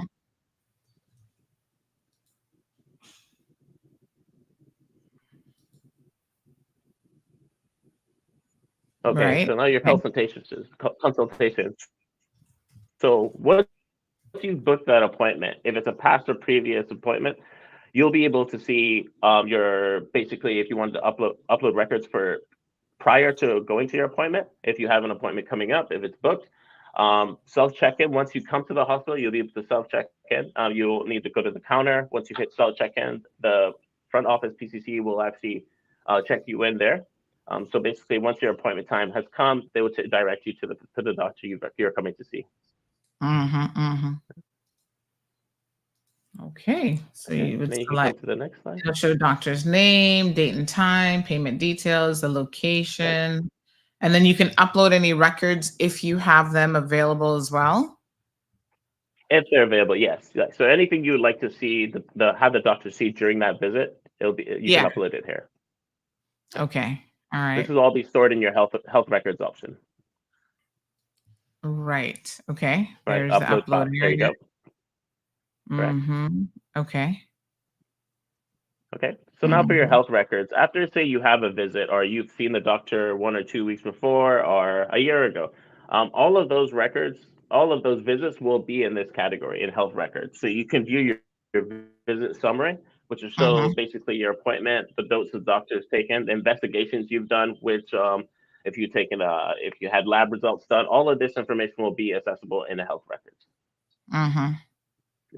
So it's just at your fingertips. You don't have to go call and find out, okay, I can't remember when this happened. You can always go back to the HCCI Connect app to view all these things. Okay. Very good. All right. So we're back at that. This is the beginning of it. Yeah. Let me see if we're missing anything else. So I think that's, are those all the screens? Oh, no, because we've got billing. Oh, it's bill and payments. Yes. Yes. Right. So every service you have, bill and payments will reflect here. We now have a new payment feature, which will be able to actually pay for your bill directly on the app. It's very secure. We don't store any card information. But you have the access now that you don't have to go to the billing counter, so on. You can see your past and previous bills that you've actually had consultations, outpatient bills, so on, pharmacy bills, all that will reflect here in bill and payments for you. Right. Okay, nice. All right. And also, Sandra, I just wanted to mention, there's a notification icon at the top right corner. That notification icon will highlight, say, if you have an upcoming appointment. Obviously, it will show basically, okay, my appointment is on this date. You can click on it, and it'll show you the date and time that your upcoming appointment is. So it's just the easy access, so you don't have to keep looking your My Consultations also. And then we have online pharmacy, where you can have your prescription refilled. If you have, you say you want your prescription, you fill out the form, and one of the pharmacy technicians will call you, and you can have that done also. And then health checkup is for any queries you have at all regarding Health City. So you can just leave your name and number, and someone will reach out to you and assist you, especially to book executive appointments and so on. Okay. All right. Good. Yeah. Okay. And then I think so we're I think back. that was it. Yep. Nice. Okay. Wonderful. Now we do have a question. So someone's paying attention, and they said that they've downloaded the app and they have a question. I've been a patient. How do I see my records from the past? Is this in the app? So like any diagnostic tests that they've done, test results and so forth, before they've signed up, where in the app would they go to see that sort of stuff? So that information will be on your health records option. But if the email that is associated, that you have logged into the app and is not associated with what we have on file for you, it will not reflect. So in order to make sure that process is that the email that you have correct, that we have is just the call 640-4040. Request for the email they have on file for you. Once that's done, then they will confirm or give you the email that we are your primary email addresses. Once you've loaded that email into the app, then you'll be able to see your health records. I see. Okay. So if there's a possibility that, you've been a patient there for, say, the past 5 years, and they had a different email address that you're using when you signed up for the app, it's not going to link you to the record. Correct. Yeah. Okay. So they can easily fix that. Okay. Yeah. So it's just a quick fix, because it's always going to take new patients. Obviously, there's, you don't remember things that when you've came 4 or 5 years, like you said. You can enter any email address, but we're hoping everyone will just enter the primary email address we have on record, and also that'll make life easier for everyone. Yeah. Okay. All right. So I'm gonna try to sort out why my download, because I think I'm not getting past the download area. So that's probably just something with my phone settings. So I'll try to figure that out. Okay. Okay. Sounds good. Someone If anything, said, you can reach out to me. The easiest way to call, if anyone has any queries. Yeah. Go ahead. Someone's asking, does it connect to the Apple Health app in any way? Hello? Does it connect to Apple Health? Is there any integration? Sorry, you're breaking up. Can you repeat that? Yeah, no, someone was asking if there's any connectivity between the HCCI Connect and the Apple Health app. Because Apple Health, like if you're exercising. Well, yes. Not at this time. No, there's no integration. Yeah. No. That would be pretty cool. Because something we can look into. I do my blood pressure readings, and so it'll upload that in different apps and stuff. So cross integration would be awesome. Who the individual with the query about the access to past records is asking what time or how can they contact IT department to have the records linked, because they're using the same email address and it still isn't showing up for them. The best way to go forward, if they've actually called and they know that's the correct records, is the email info@healthcity.ky. Just give it all of your patient information. It's a more secure way of actually contacting us. And then they will reach out to the IT department and we can check for you and then relay the message. So info@healthcity.ky. List your name, phone number, date of birth, whatever we have on file for you, and then we'll be able to research it and get it sorted for you right away. Okay, wonderful. All right. So this is good. It's been working well. How long has the app been up and running? It's been about I would say 4 months. Yeah, to be exact. Yeah. Okay. Yeah. I think. Yeah. All right. Shamari, you got yours downloaded and working well? Yeah, man, I have mine downloaded. I went for my executive health check last year, and then afterwards, when the app was up and running, sure enough, all of the records and files are in there, so I'm good to go. I'm not due another one for a while until the end of the year, so you know. I usually don't need my medical files before then, so knock on wood that I won't. But definitely always go on and check and see how the appointment function is working, and it typically works well. And I don't make any appointments because I don't want, an appointment slot to be taken away. But I always go as far as I can without actually confirming, and it's pretty user friendly. Um, at one point in time, if you have used it before and you've forgotten, you may need your MRN number, which makes it easier, right? So that's your unique identifier. So you just call to the hospital, obviously identify yourself, um, or come into the hospital, and then we'll be able to give your MRN number. Obviously, we'll ask some security questions to make sure it's you, and actually link it, and then we would go from there. Okay. All right. Fantastic. Thank you very much. Anything else we need to cover, Stephen, in relation to the app? No, like any queries you had, like I stated before, just email info@healthcity or give the main line a number. They'll get in contact with us. That's the easiest way to get in contact to our team, and we'll be able to assist right away for you. Yeah. So Shaka Zulu has a good question about security authentication matrix being used to ensure malicious actors aren't able to call up and gain access to the individual's records illegally. So what sort of security protocols, which I know is always a big thing, do you have in place in relation to the app and people being able to connect the app? Well, the primary email, obviously, we're hoping that everyone has access to their primary email and they can actually download for the app. It's very secure. I mean, we don't take any information. We don't store any information on the app. Our medical records, when you call, it has to be verified through our call center. They'll ask in detailed security questions that before they would you will be given any information. So anything we have on file. So yeah, there is definitely security checks that we have in place. Yeah. Okay. All right. Very good, because that's always super, super important. And it's very, so very interesting. in our mind too. Yeah, it's so interesting because people think that they know. Some people even said to me about comments about other people in healthcare and stuff that they've received, but people don't always tell you. I mean, I had this situation personally with a family member. People don't always tell you everything that's going on with them, no matter how close you think you are. And so you might have misinformation about their healthcare because they just don't want you to know.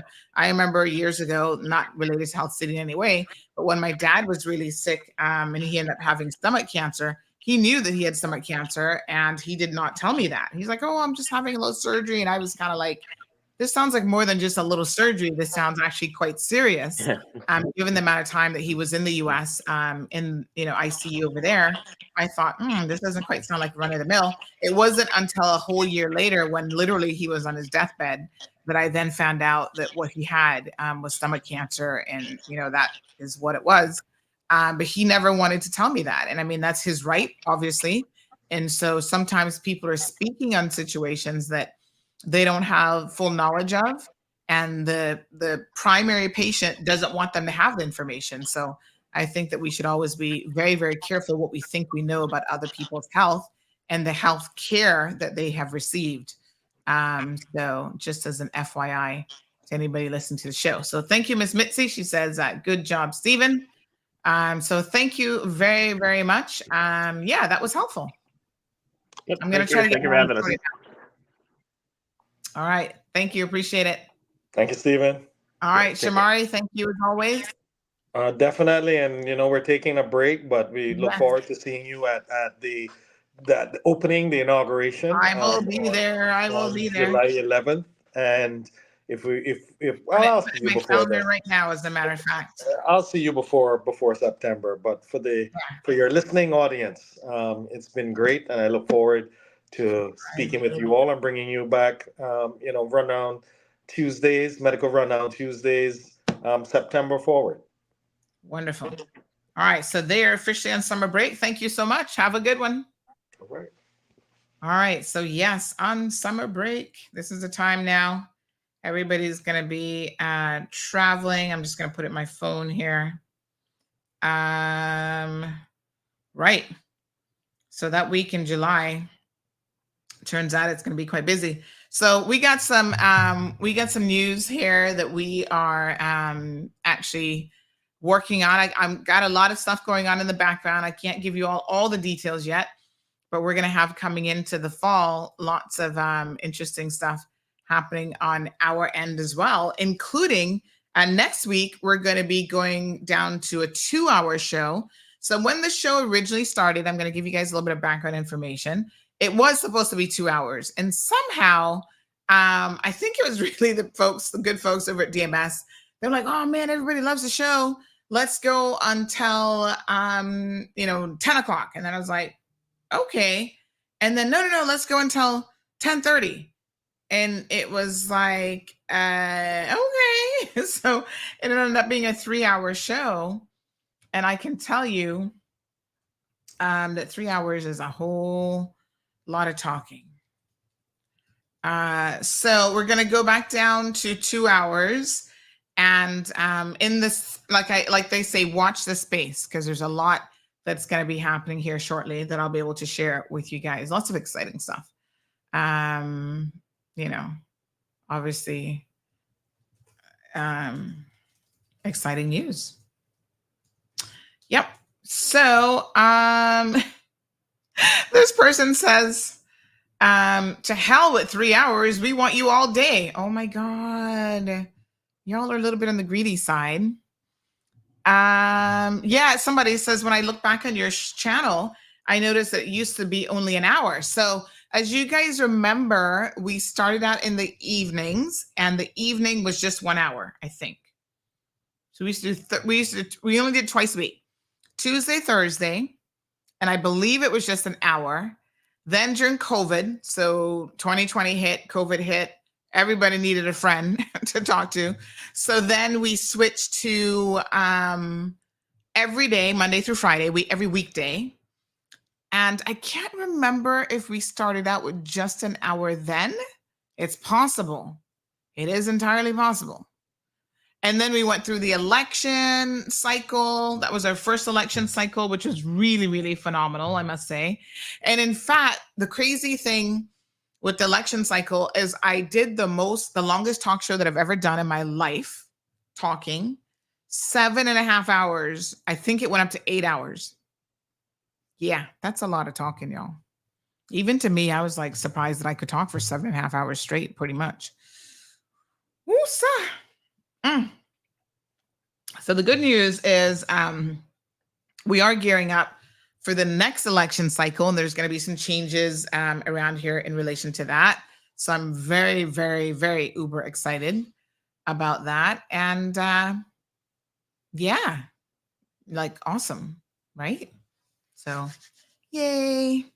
So yeah, I've got to do a lot of stuff in the background before I can start to tell you guys a little bit about what I'm working on. But it's big. It's like big, big, big, big, big news. I'm so excited. But it's probably going to happen closer to the end of the year, the fall. And when I am able to tell you all the details, exactly what we're working on, it will make total sense. And you'll understand why we're moving in that direction. So big news there. So continue to watch the space, and I will update you guys as soon as I can. So, right. I think we're going to have Mr. Panton popping in. He's got some additional information that he wanted to share with us about the NCC. So if he pops on today, that's fantastic. So this is going to be a short week because I'm actually away. Tomorrow we'll have a little bit of a shorter segment, and then on Thursday, Friday, I'm actually away. So when we come back next week, that's already July. I know the time's flying. So we're back on July the 2nd because Monday is a public holiday. I think it's Constitution Day. And then we're back a week from today, which is the 2nd. So Health City is off for July and August, and then we're back. And so we'll start the 2-hour shows starting next week on Tuesday. So we'll go from 7:30 straight to 9:30, which I feel like it still gives us plenty of time. And you know what? We're kind of flexible around here. If we see something going on where we need a little bit more extra time, we'll work it out. But yeah, we're gonna do 7:30 to 9:30. Strong Will says, Sandy, they love too much sauce and greedy. I love the sauce also, love the show every day. Well, thank you so much. And I tell you what, there's no doubt about it. Listen, I have a keen interest in our demographics, what people are interested in, and all that kind of stuff. And I can tell you, nothing blows up this show like sauce. Y'all, I don't care what y'all want to tell me otherwise. Y'all can pretend like you're intellectuals and you're interested in these really highfalutin conversations. I know the truth of the matter is, like right now, I could start a particular conversation and the numbers would double and quadruple and go up to 1,000 people if we started talking about people business. And, okay, I own it. I'm like, that is part of who we are. It's not everything. And that's why we mix it up a little bit. But, it's part of who we are. And it's okay. Yeah.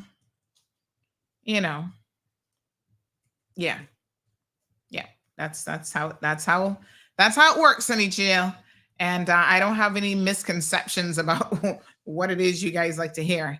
And so I force nuggets of information on you.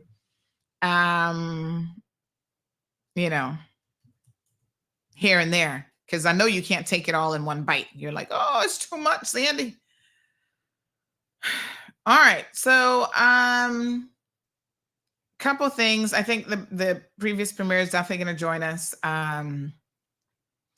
So again, there's the candlelight vigil that's going to be held in honor of Mr. Mike Martin this Thursday at 6 p.m. to 8 p.m. I didn't actually know him, but so many people did. Heard he was amazing. So many people thank him for contributing to their career in journalism over at Cayman 27. So if you'd like to go to that, they're asking for you to bring a candle, and it's going to be at the Wharf restaurant there on West Bay Road. So very, very nice. While we're waiting on Mr. Pampton to come on, let me just talk about this man who uses a power drill to rob a gas station of $40. Oh my God. I've heard some stuff, but this is up there with the ones that make you really shake your head. Now, he thinks that that's going to make a difference in his situation, but because he had it wrapped to look like a gun, still an imitation firearm, I bet he's in a whole lot of trouble. Marcia says, I love this so more. I know. Listen, Marcia and everybody else, I have no qualms about what you guys enjoy hearing, for sure. I know. It's okay. It's okay to admit you're addicted to the sauce. Now, listen, before Mr. Panton comes on a serious note, Siobhan says he shouldn't have wrapped it. Nobody would have taken him seriously, I'm sure, with a power drill. Because what are you going to do? Like, somebody can grab a baseball bat and whack you upside the head instead. I mean, I'm not so sure that would have worked out. And for $40, you're going to go now spend years in jail. Some of y'all are just not thinking about the really stupid decisions that you're making. I'm going to be honest. That definitely takes the cake. He should get an award for the dumbest criminal, at least for this month. So some of them are dumb, but at least for the month. All right. So big shout out to this fan of the show. When I heard his voice, I was there at court and he said hello to me. And he said, oh, I finally get to meet you in person. And I heard the voice and I said, oh, I know that voice. He's, I don't even know his name, to be honest, but he always calls in. He's like a super fan that calls in about all the drivers. He does driver's ed and he calls in about that stuff. So there he was sitting at court. He had a stroke, he was telling us a couple years ago. And unfortunately, it inhibits his ability to do things like climb stairs and stuff like that. And he had his doctor's note. You see the doctor's note there in the photo. And, he's got to serve jury duty. They've said you've got to serve jury duty. By the way, They are doing jury selection for the McKeever case, I think yesterday, and the trial might actually get started next week. So a couple interesting things here that's happening with that case. Apparently, last week they were requesting a continuation, like a deferment or whatever, and the judge said no, absolutely not. I think one of the reasons why they had to say no is they've already arranged for a overseas judge to come in, and they schedule these judges to come in, so it's a big deal. This judge is just going to be presiding over this McKeever Bush case. So you guys might have read this article that we posted up. It is the Honorable Justice Roy Jones, and he's been appointed by the governor to act and preside over this trial. Now, they did it last time as well, and one of the reasons why they do it is because obviously he's such a high-profile individual that they're very, very keen to make sure there's not even a sense of, oh, is he influencing a local judge or whatever. So they really try to do it as above board as possible. You got to respect the judiciary for that. And, these people don't know Mr. Bush. This gentleman retired from the Bahamas judiciary back in September of 2023 after he served 8 years as a judge of the Court of Appeal, to which he was appointed in 2015. He previously served as an acting judge of the Grand Court of the Cayman Islands as well, sitting for a period of 3 months between January and March of 2010 in the criminal division. He has been appointed. He was appointed to the Supreme Court of Jamaica, and he was a circuit magistrate in the Bahamas from September of 1989 to October of 1983. So well versed in the law across the Caribbean, he was a justice on the Supreme Court in the Bahamas, where he was appointed there in 2011. Also judge of the High Court and acting judge of appeal. So, he's got a lot of experience in criminal law and, in the judiciary across the region. So they brought him in. Kudos to the judiciary there. And he will preside over the case. Now they're going through jury selection, which is obviously very, very important. And this gentleman here, he was in the pool, but he can't walk upstairs. And, when Chief Justice Margaret Ramsey Hale talked about the need for modern day facility, and I know a lot of you are of the opinion that, oh, we don't need a modern day facility. This is but yet another reason why, yes, you do. Because unfortunately, it's just one of those things where there's certain things that you can't retrofit an old building for.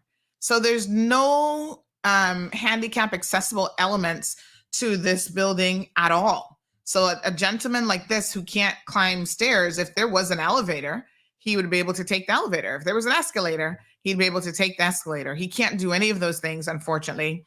And his health issues doesn't permit him to take the stairs without continual. I think if he had someone, he could possibly, have an escort, but I don't know that anybody at the court wants to take that responsibility to be able to take him up and down the stairs. If anything happens to him, look, you're looking at a lawsuit. The government's going to get sued. They might as well have used those millions of dollars to try to, Sergeant Walters, is that who that is? Thank you so much, Charles. It would have made sense to think about the millions of dollars that when something happens that somebody can sue you for. So I'm just saying. So there you go. Big fan. He was so happy to see me. He's like, oh my God, I'm a top fan. I said, aw, I appreciate it. And then when I heard of his situation, I said, oh my gosh, we got to highlight this, because I think they were kind of giving him a runaround yesterday about whether or not he was even going to get out of jury duty. I was like, y'all better find somebody else. I know it's hard though, because a lot of people try to get out of, like, they go to jury duty with the sole purpose of trying to get out. No, I got travel plans. I got this. And summer's tough because in the summer months, obviously a lot of people are traveling, right? Even the lawyers. The other day when they had the RBC case, the lawyers were traveling, and a lot of them, they're like, okay, when can we come back for sentencing? Every lawyer is like, nope, not available, going on holiday this date. And the judge was like, listen, is there a period of time when y'all are not on holiday collectively? it becomes exponentially difficult. So Shaka Zulu says, Auntie Sandy, pertaining to the 2-hour show, might I suggest a 1-hour show at 9 p.m.? Cayman's demographics is overdue for an evening talk show at this point. Great opportunity to increase viewership. Well, listen, as the one person said, they'd love me to be on 24/7. I do believe that. Another person said, Sandy, you have a show every night next week for 1 hour. Did I hear it right? What time, please? No, that's not what I said. Where did y'all get that from? I did not say that. What? Every night for a whole hour? Listen, I must say, the evening shows have their own demographics. So I'm going to give y'all a little snippet, right? What I'm thinking is, and this is going to align with the bigger announcement, which I will tell you guys as we get closer to things being kind of finalized. But I do think that there is an opportunity for evening shows, not to talk like what we talk about during the morning show, but it's kind of like adults only, after dark conversation. So no, yesterday I was telling you guys about this guy, George. What's George's last name again? Anyway, we're going to do a bit of an expose on George. That's the kind of conversation, given the content of what it is, that is perfect for the evening, where you can really have a glass of wine and muster over George Oakley. You can muster over this whole situation with George, because that's going to be a hot mess and then some. So I do think that an adult show after dark, like 9 o'clock at night, would be interesting. And I bet that a lot of you would be thoroughly engaged and entertained in that type of content. Adults only, no children, put them to bed early. So I do think that there's some scope for that. I'm not necessarily the person to do the show. There are lots of other people who could do an evening show, even relationship type Q&A, where you send in your relationship questions. Siobhan says you can't do 24/7. That's impossible. You got to spend time with your family and do whatever else you need to do. That's, of course. I mean, we do a lot. There's a lot of moving parts here to what happens on CMR. And yeah, one of the issues with it being 3 hours in the morning is I find that if I want to go to court, like yesterday, I had to end the show early. That didn't work out well because I had, Misha in the background trying to do stuff, and she doesn't normally do it. So I understood that was a total hot mess. We lost the feed and everything. So it kind of makes sense for me to, if I can end the show at 9:30 at the latest, then I can rush to court for 10 o'clock, and I can bring you more court news as well. Like I can bring you more court sus. I'm not so sure, and I'd welcome your feedback.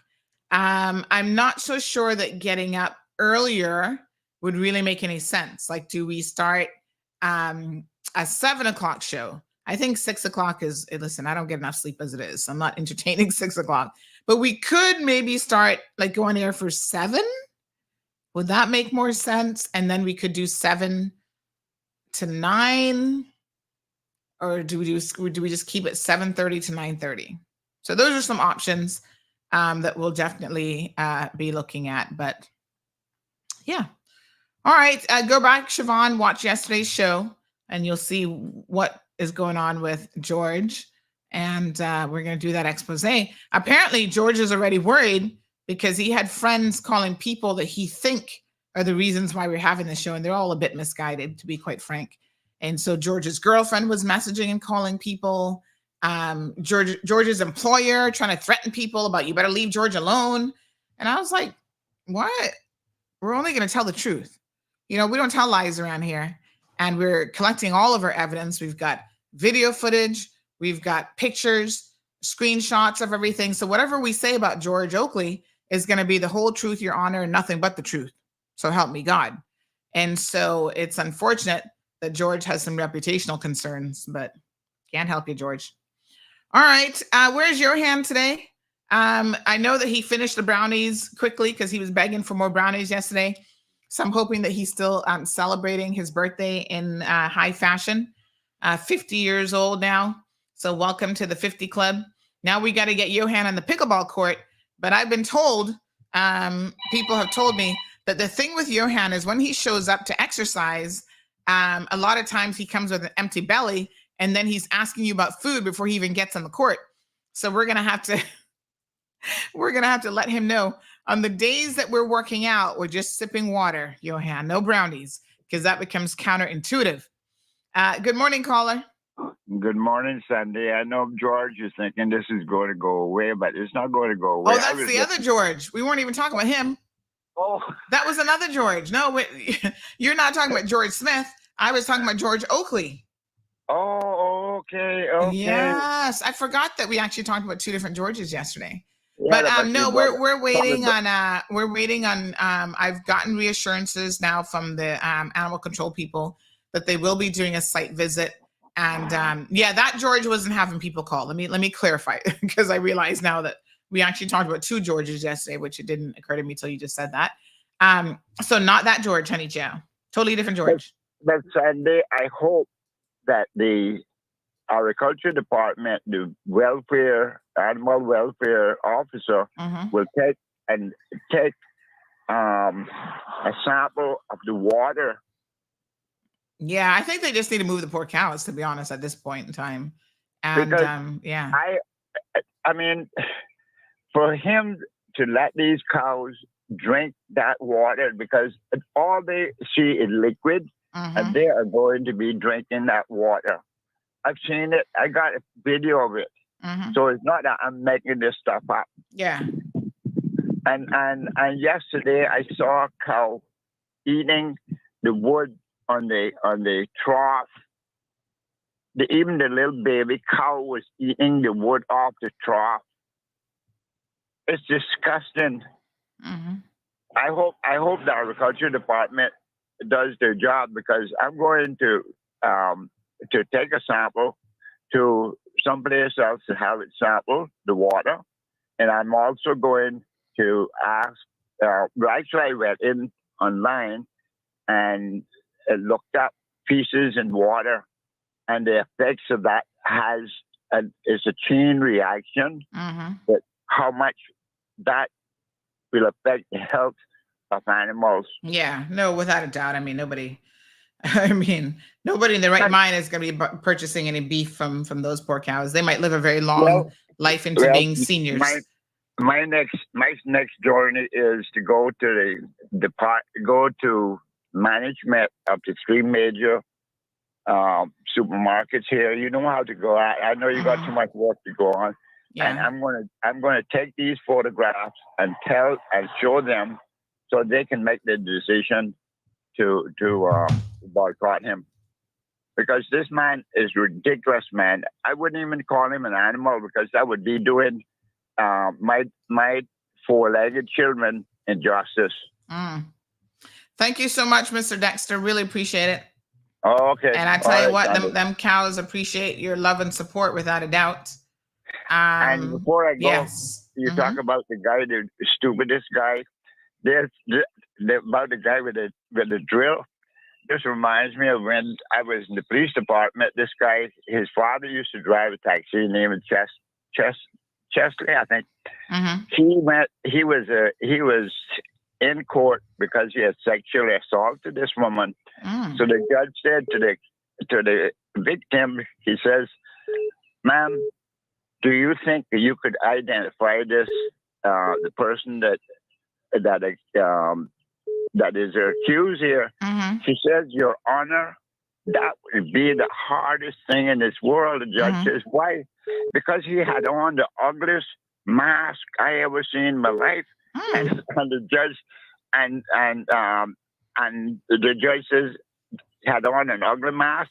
The guy that had accused, that had raped or sexually assaulted her, he says, "Your Honor, see, she's lying. She's lying. That was my face. That was no mask." So we got stupid people. Yeah, well, there's no shortage of some of them around. But anyway, sounds like he made a confession. Thank you so much, Mr. Dexter. Oh, okay then. All right. Another caller was calling in. Do call us back. So Garrett says there's too many Georges in the world. Parents, if you need a name for your child, there is Google. Good morning, caller. Good morning, Sandra. Hi, good morning. Yes, I will try to add on to what the last caller was saying about the cows. Yes. You know, the owner of those cows, they should be standing up in that water for, I guess it's like 10 or 12 days now. It's been a couple and weeks. See how they feel about it, eh? And then I want to go a little further on. We always see the thing on the radio, everything advertising about support local agriculture. Let's get down to it now. I am not buying any more agriculture, no more local beef. Full stop. I am protesting what's happening. You say, well, they're not responsible. Okay.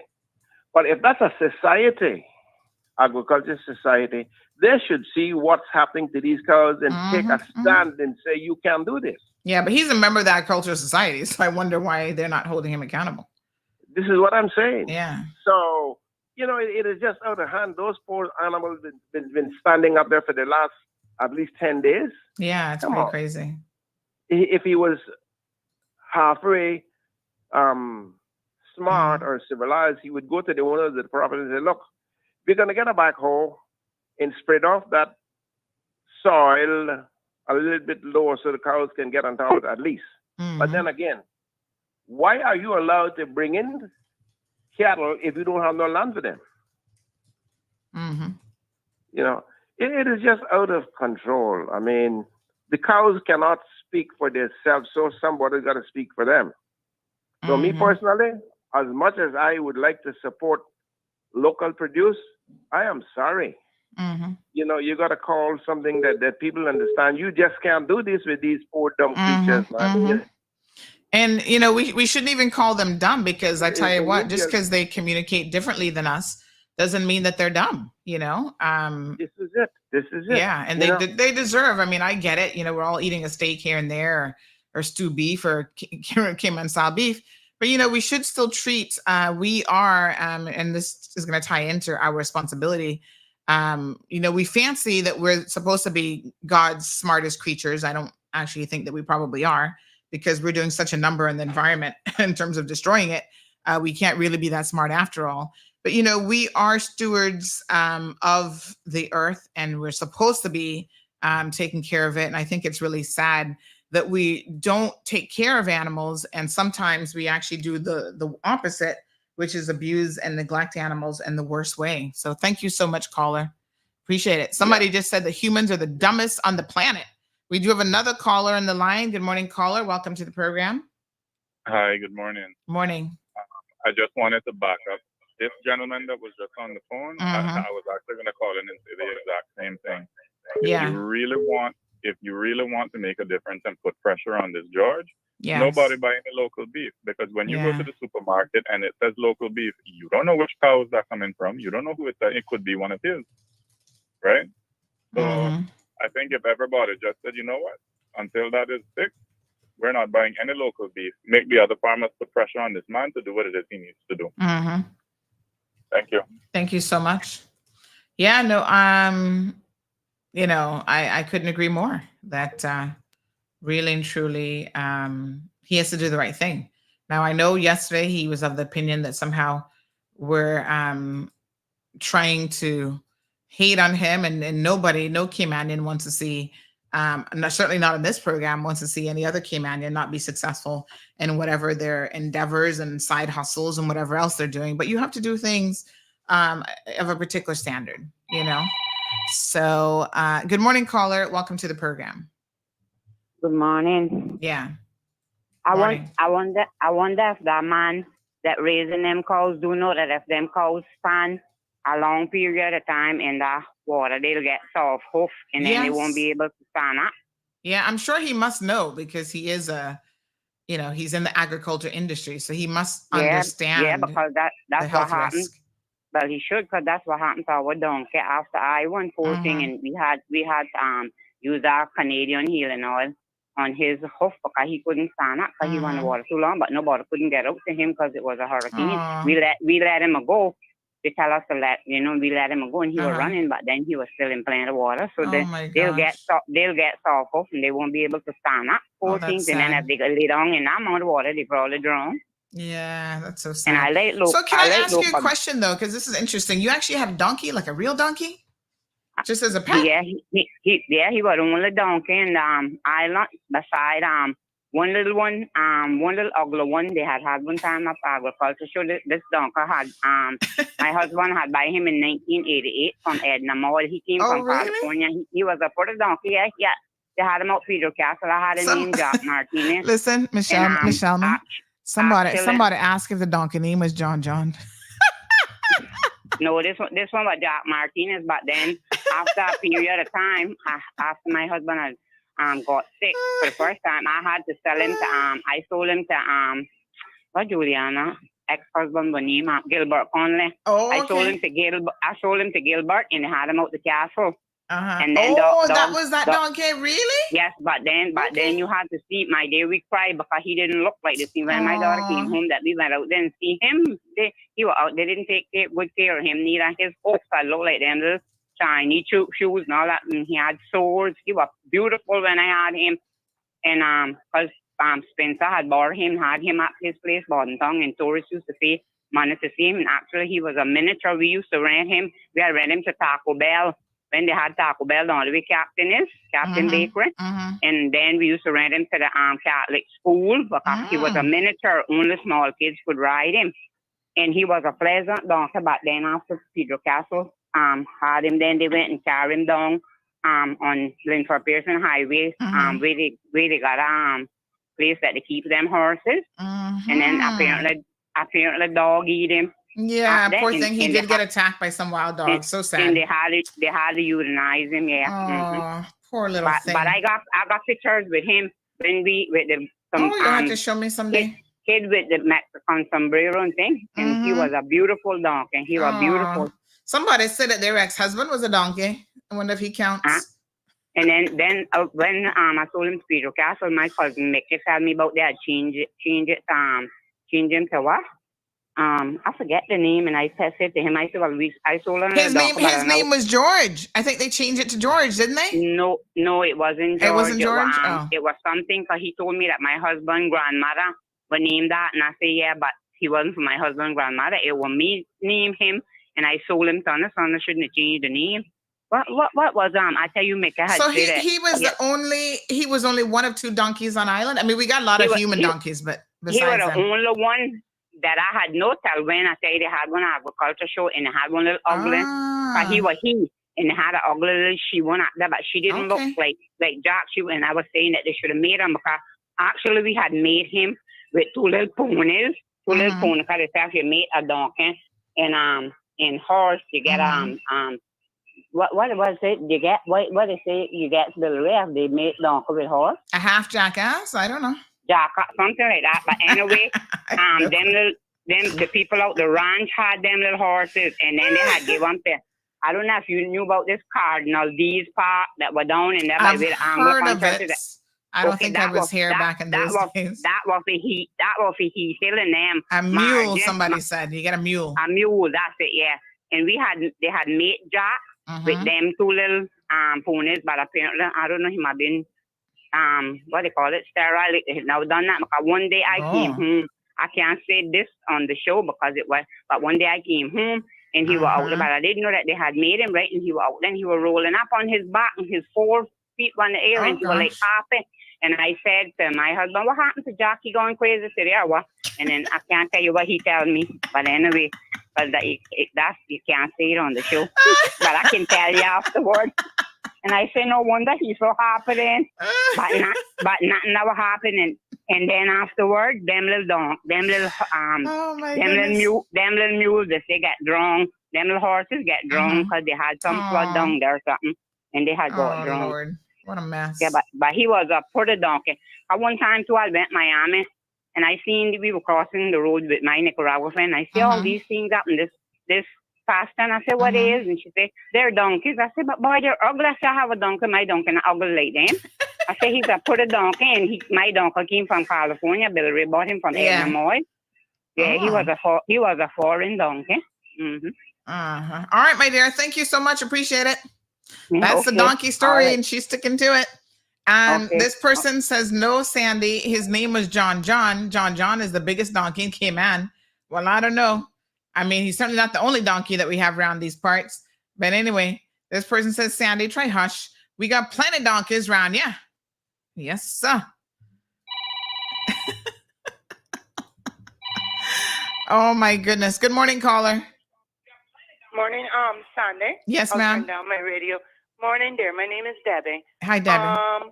I want to change the wheels here a little bit. Yes. I don't know if you're going to be able to answer this. I don't think you can solve this today. But I did do a post, I think, on Friday night. Okay. And I did tag yourself and Kim and Road and Honorable. I'm going to have to check and see. This was on Facebook? This was on Facebook. Okay. All right. On Friday night, Quinn and I, in the rain, went down, not where you take the bypass going to getting to West Bay by the Kimpton Way, not that way. We went the other way, which would lead you to what used to be the old 7 Mile Beach. Right. Okay. And you have those pillars that are still there by the Great House. They're yes. there proud by the Great House. Yep. So let me tell you what we know. Okay. So the metal ones were removed immediately within 24 hours. They had to go. The other ones we understand are all going to have to come down, but they're going to be giving them notice to do so. So I will check. Let's give them maybe a couple weeks to send out the notices. So NRA said yes, they're all going to have to now come down. So let's give them an opportunity to maybe send out notices. And if in 2 weeks they're still there, we're going to chase up NRA to see what is going on.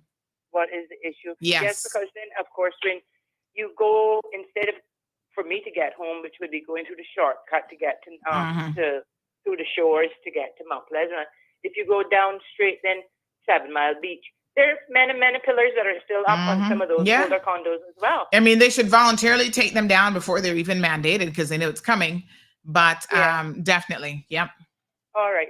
And the one good, there's a silver line at the end of the, or what's the saying? There's a line at the end of the tunnel or whatever. Yeah, there's a silver line, yeah. Because I live in Mount Pleasant and very, very close to the cows. We have a group chat, Wesley Central group chat. Yes. And one of the neighbors said on their way home yesterday that actually the agricultural department was on the scene. Wonderful. Yeah. All right. So this is good. So that was yesterday then.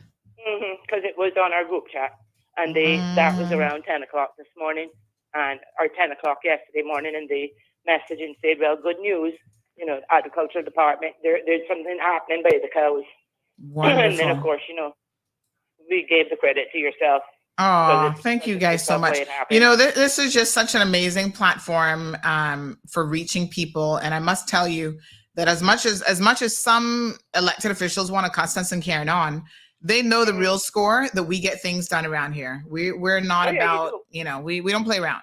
So I know that. I'm very well aware of that. Yes. And what I like to famously refer to on behalf of myself, you have testicular fortitude. I wasn't born with it, but I managed to acquire it in other ways.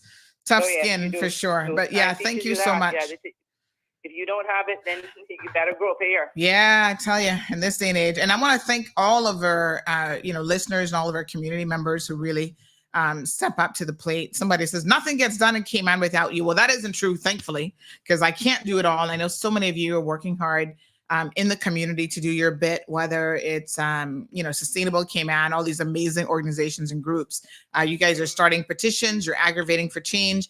And like I said, in relation to even this as an example, people have the power, and we should never, I don't care what the politicians think. I don't care how many gazillionaires backing them. They're not the ones with the real power unless we give it away to them. And that's the problem. That is what I'm trying to relate and be as politically correct as possible when I do comment on topics like these things, polls being removed in 24 hours. I made a comment saying, we are the people. Yes. We have the power. Absolutely. We put them in. And they're going to have to listen to us. Listen, on this, I mean, I'm so flabbergasted, quite frankly, that they believe that they can push through legislation in this country and the people are not going to have their say. Because I'm thinking, what's wrong with you elected officials? If we don't have our say now, we're going to have our say at the polls. And trust me, you all are not going to like it, because we would rather elect the donkeys, like literally give another donkey a chance, than to keep the current donkeys that are in there now who don't listen to the people. So they will, if they choose not to listen to us, they will do so at their own detriment. But I think what is happening is some of them are so comfortable. This is where, when you allow a politician to stay in a position for 30 years, like the current premier, let me be very, very frank and honest, she becomes so comfortable in her position that she genuinely believes that nobody, I'll take the words of Sir Alden, it would take an act of God to remove her. That's what these people think. They think that nobody, they're sitting down there, they look at their numbers and, oh, you know, I got 80% of the vote last time, 90%, nobody can touch me. This is where they're getting it wrong, because they can be touched and they will be touched. Yeah. I mean, you have the younger generation now that's very, very, very active and fit. Yeah. The political climate has changed. I can tell you that. Absolutely. It has changed drastically. Absolutely. And don't play around. Don't play around with the voters, because we're not taking it no more. No, they're not. Mm-hmm. But I thought I would share that with you. That I appreciate that. Was out there yesterday. It was announced on my group chat. West Bay Thank Central, you so much. You were given it was thanks to CMR and you know, a very close friend. Thank you so much. That brought it to everybody's attention. Well, thanks to CMR.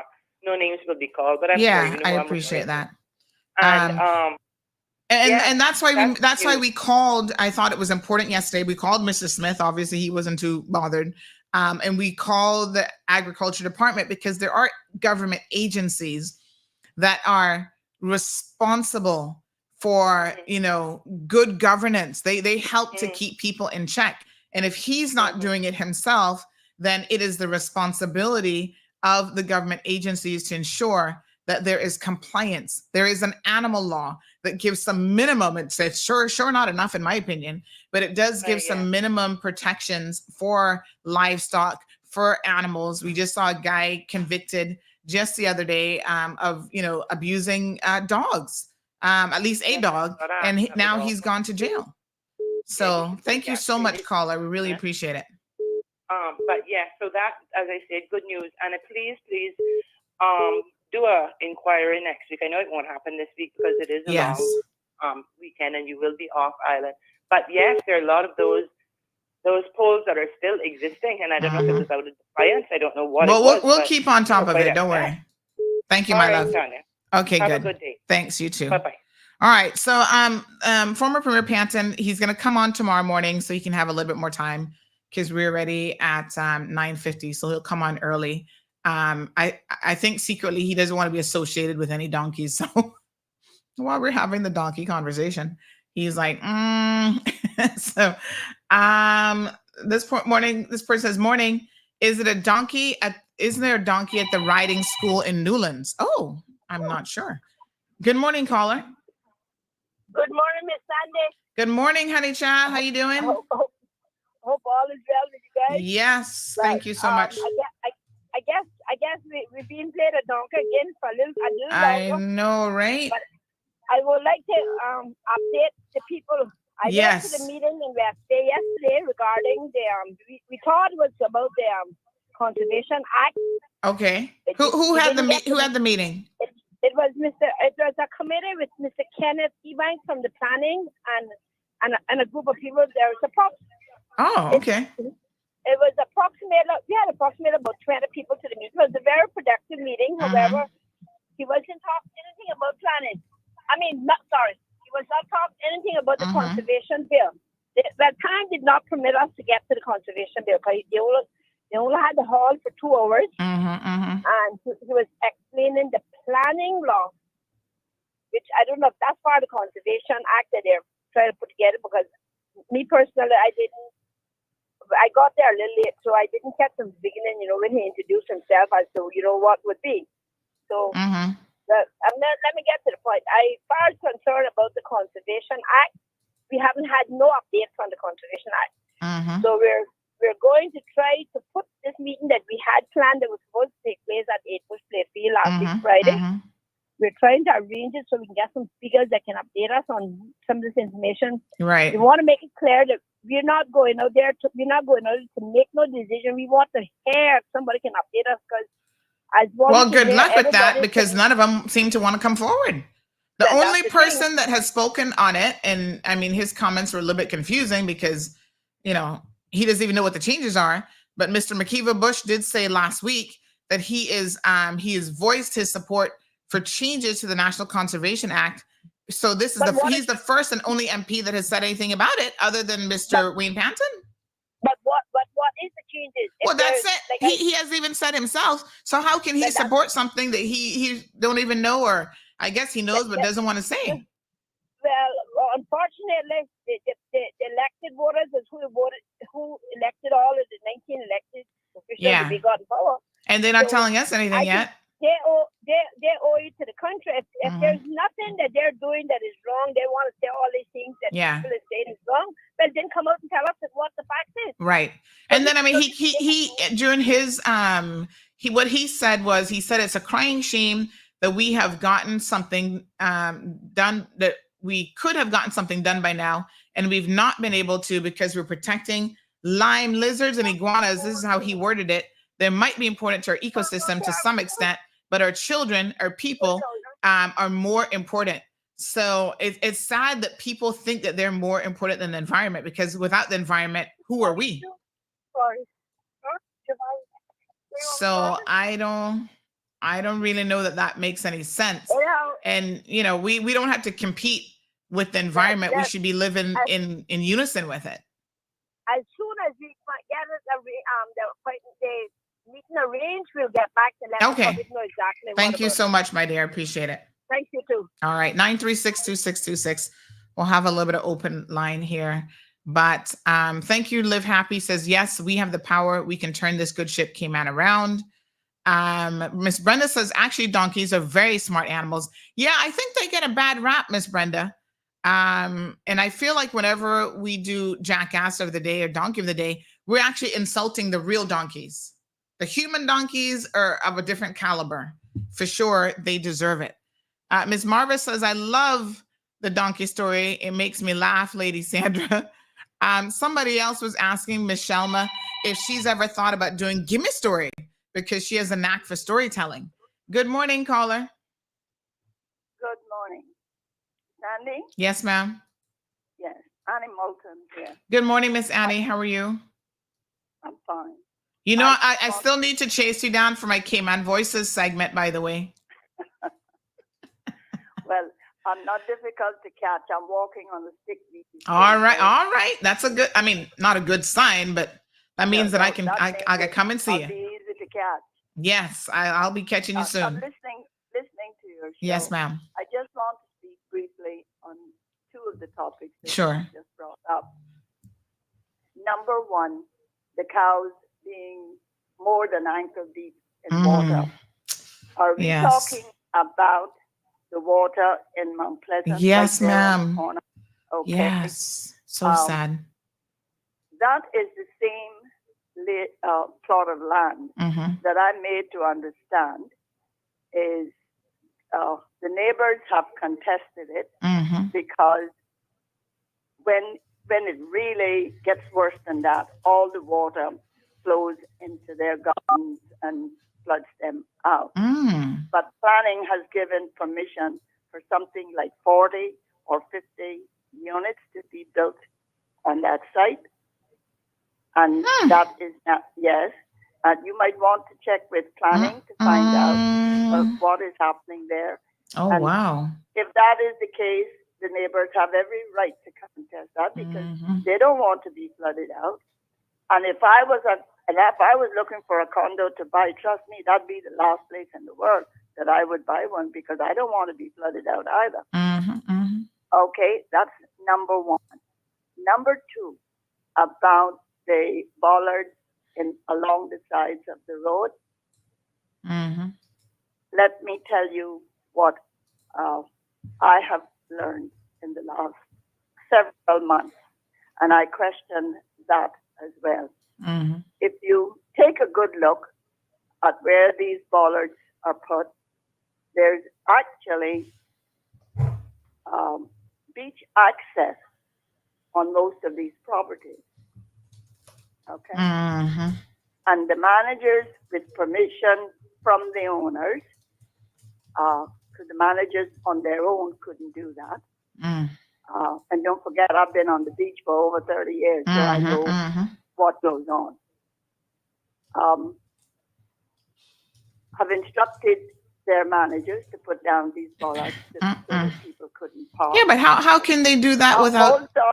Hold on. The reason being, because there's beach accesses along there, they don't want people using the beach access over their properties, which they are by law supposed to do. Right. So they've this is a way around it. Back door. This is a way around it. It's not about line of sight, because cars aren't small. And I do agree that people parking there should park at least 15 to 20 feet from the entrance to the property. I agree that. Okay, because you don't want somebody running into somebody coming from the other direction. But that was the main reason why these bollards were put down. Okay? Now, what they didn't realize in putting down these bollards, in the bicycle path, they're endangering the bicycle riders. I am surprised that nobody riding a bicycle hasn't been knocked over or killed as of yet. Because they've taken over the space where the bicycles should be. Just to prevent people from using the beach accesses. And you know how I feel about that. Yeah, absolutely. Okay, we're still fighting that battle. After 20 odd years, we're still fighting that battle. For people to have rights. Their indemnable right to be able to walk the beach access and get to the beach. You all have a good day. And thank you so much. Yes, I appreciate it. That is my 2 bits for the week. Thank you. I appreciate it, Miss Annie.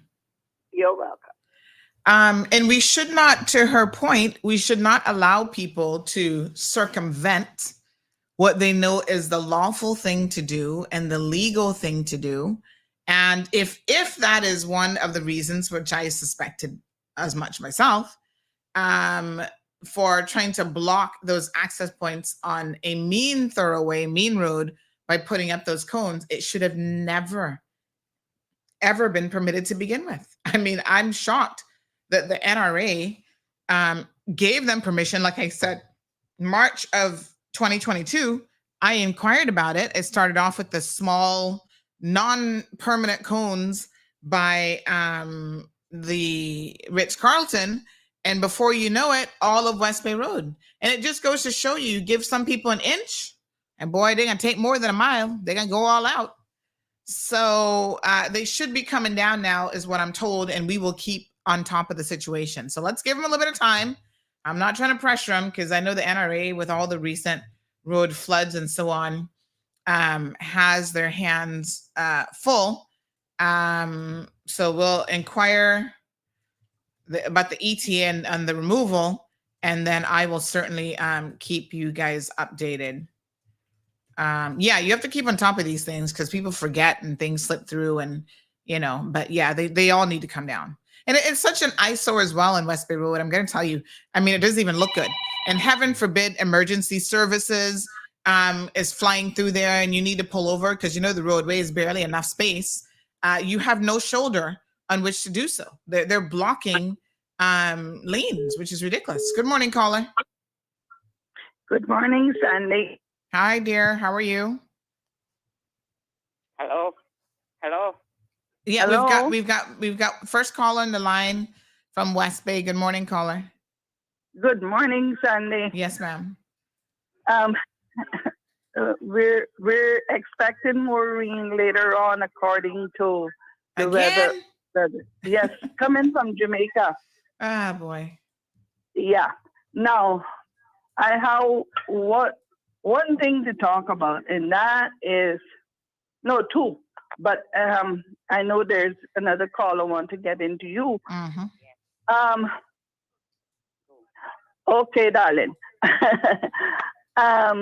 There is a homeless guy. I don't know his name down.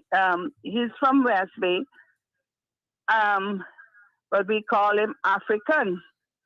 Now he has also a mental problem, and he's all over the place, begging for food begging for clothes and begging for money. Oh, poor thing. And make I tell you, he sleeps on the beach. Remember now, our representatives, we got 4. Okay. Every time I see him, he begs me, I buy him food. Okay?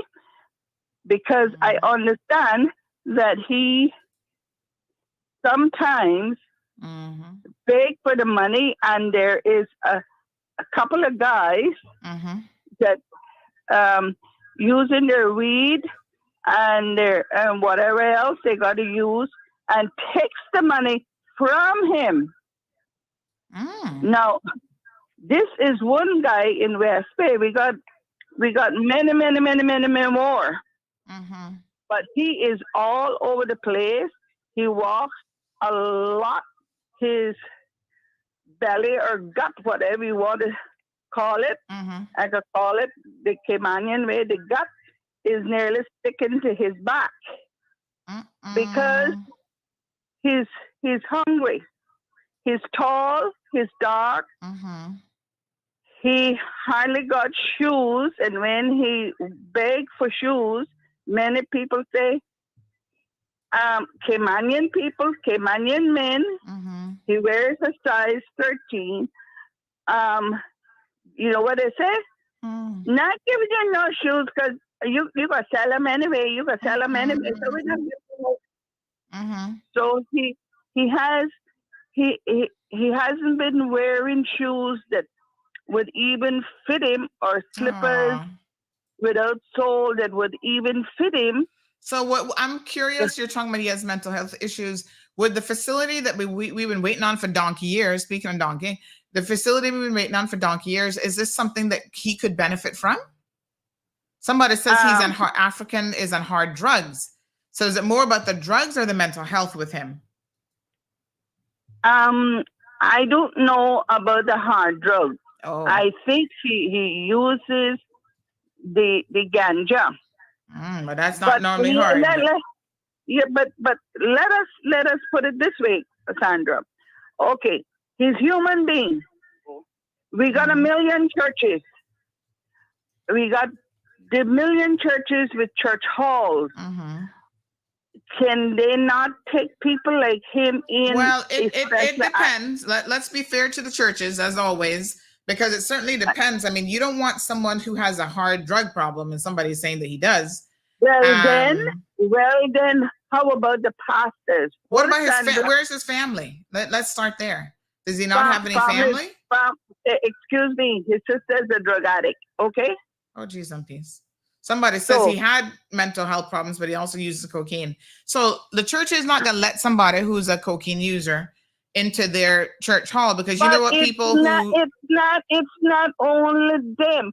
Can the pastors get together and do something? We see this all the time. We call ourselves so good Caymanians and the Caymanian kind, which we should do away with, because that don't exist. And get help. He needs drug rehab. I'm surprised that has he ever been in the system where they sent him to drug rehab before? Because let me tell you something. The other day, this man who was in court after 7 or 9 something convictions, some ridiculous amount. Listen, the judges are done with these people, you know. There's only so much you can do, especially when drug addiction is the core problem. There's only so much you can do when people don't help themselves. So the judge is like, we keep putting you in drug rehab. We're sending you to Northward. We're giving you every opportunity. You'll go good for maybe a month or two. And then the next thing you know, they're hitting the crack or the cocaine hard again. And, the system's like, we can just send you to Northward. So I don't know who African is, and I don't know what his personal situation is and what demons he's running from, but other people can help you and are willing to help you, but you also have to be willing to help yourself. That is true. But with a mental problem. Okay. How long ago from last year, this mental institute that was built costing millions and millions of dollars. Why is that not open up and stop forming dogged excuses about the electricity in it?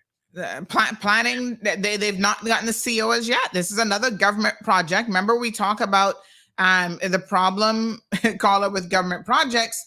They always tell you, it's going to be completed by such and such a date. This is a perfect example of how government projects run over budget, over time. They can't get a CO because it can't pass any of the inspections. They must have used Philip Heights to do the electrical work or the construction on it. I don't know. Leave me there, caller. Say that again. You can say that again. I had another story, but I know. Yeah, we've got another caller waiting. Yes, ma'am. Yes, but that's what I want to bring forth to the people. Get this mental place. Yeah. Open. And again, he's gonna want to need the help. I agree. Get it open, but he is going to have to. He's gonna want to need the help and do his part. Thank you so much. Well, I appreciate it. Thank you there. Thank you. Darling. Bye-bye. All right, next caller up. Good morning, caller. Good morning. I said you saw something that was just sent to you. Yeah. I'm going to share that here in a second. No problem. Listen. Look at that. See, I'm not going to call him put it because they say about no animals is ugly, but look at him. Yeah. And see, a beautiful something. And when I saw him out Pedro Castle, we had to cry because he was well taken care of. He was just like, I tell him he was my second son. All right, honey. All right. We got another caller, but we'll share it here in just a second. We get some pictures. That was a Taco Bell birthday. Yeah, thank you so much. All right, we do have some other callers on the line. Oh gosh, this phone talking about I must unlock it now. How did it lock itself? What mess. Hold on now, folks. Oh, there we go. Good morning, caller. Nope. All right. So, yes, we did get some pictures of the donkey, and there's something that I do want to talk about here in a second, but let me show you these pictures first. Yeah, he was a handsome little donkey. Tweet him. He was definitely a handsome fella, without a doubt. So here's some pictures. This was him. I guess somebody else sent this in the early days, looking really, really nice. And then this is him now at Taco Bell birthday bash. Yes, sir. 1987 looks like. How long do donkeys live? Because my gosh, it looks like he was around for a really long time. But yeah, he was a good looking fella. There he is. Tweet him. So appreciate the photos. Listen, to the caller's last point, drugs are a real problem in this community. And I must say that, unfortunately, we have a lot of people who are addicted to various substances of all sorts. And, they have to see the problem themselves with the addiction. The professionals are there. So somebody said, what about Caribbean Haven? I'm telling you, I sit in court. They actually have a drug court. What day is drug court, by the way? Hold on. Let me check and see if that's today. These are public documents. Y'all can go and have a look at these, the listing, and you can see all of the people that show up every single week to all of the different courts. Drug court. Let me see if I can find it. And, the system tries to help them. They have a court because one of the things they want to offer them is continuity. Because, a lot of times with the judges and the magistrates, like one sees you this week, the next time you're in court, it's another one. It's a whole situation that is very, very difficult when it comes to case continuity, right?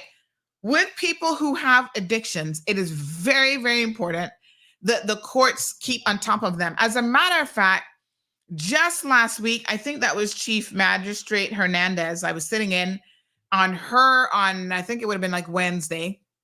A guy came in and she said to him, marijuana, which a lot of people are addicted to. She said to him, sir, there was some issue why he hadn't gotten the test done before. So she said, sir, if I test you now, are you going to be positive or negative? And boy, his eyes kind of glazed over and he's like, well, and she said, when was the last time you used marijuana? Hear him now? A couple days ago. Dude, she's like, really? You know you're coming to court for a drug test and you are still using? And you know it got shot positive? Are you kidding me? Take him out of my courthouse. Go test him. She know he can come out positive. What? Now that's a proper donkey for you. I mean, but he knows he can't lie because they're going to make him do the urine test and it's going to come back positive. Folks, substance abuse in this community is a real scourge on our families. I think most of you have family members. You know, some of you saying, oh, you know, one of his sisters is on the live stream every single day. I wouldn't doubt that.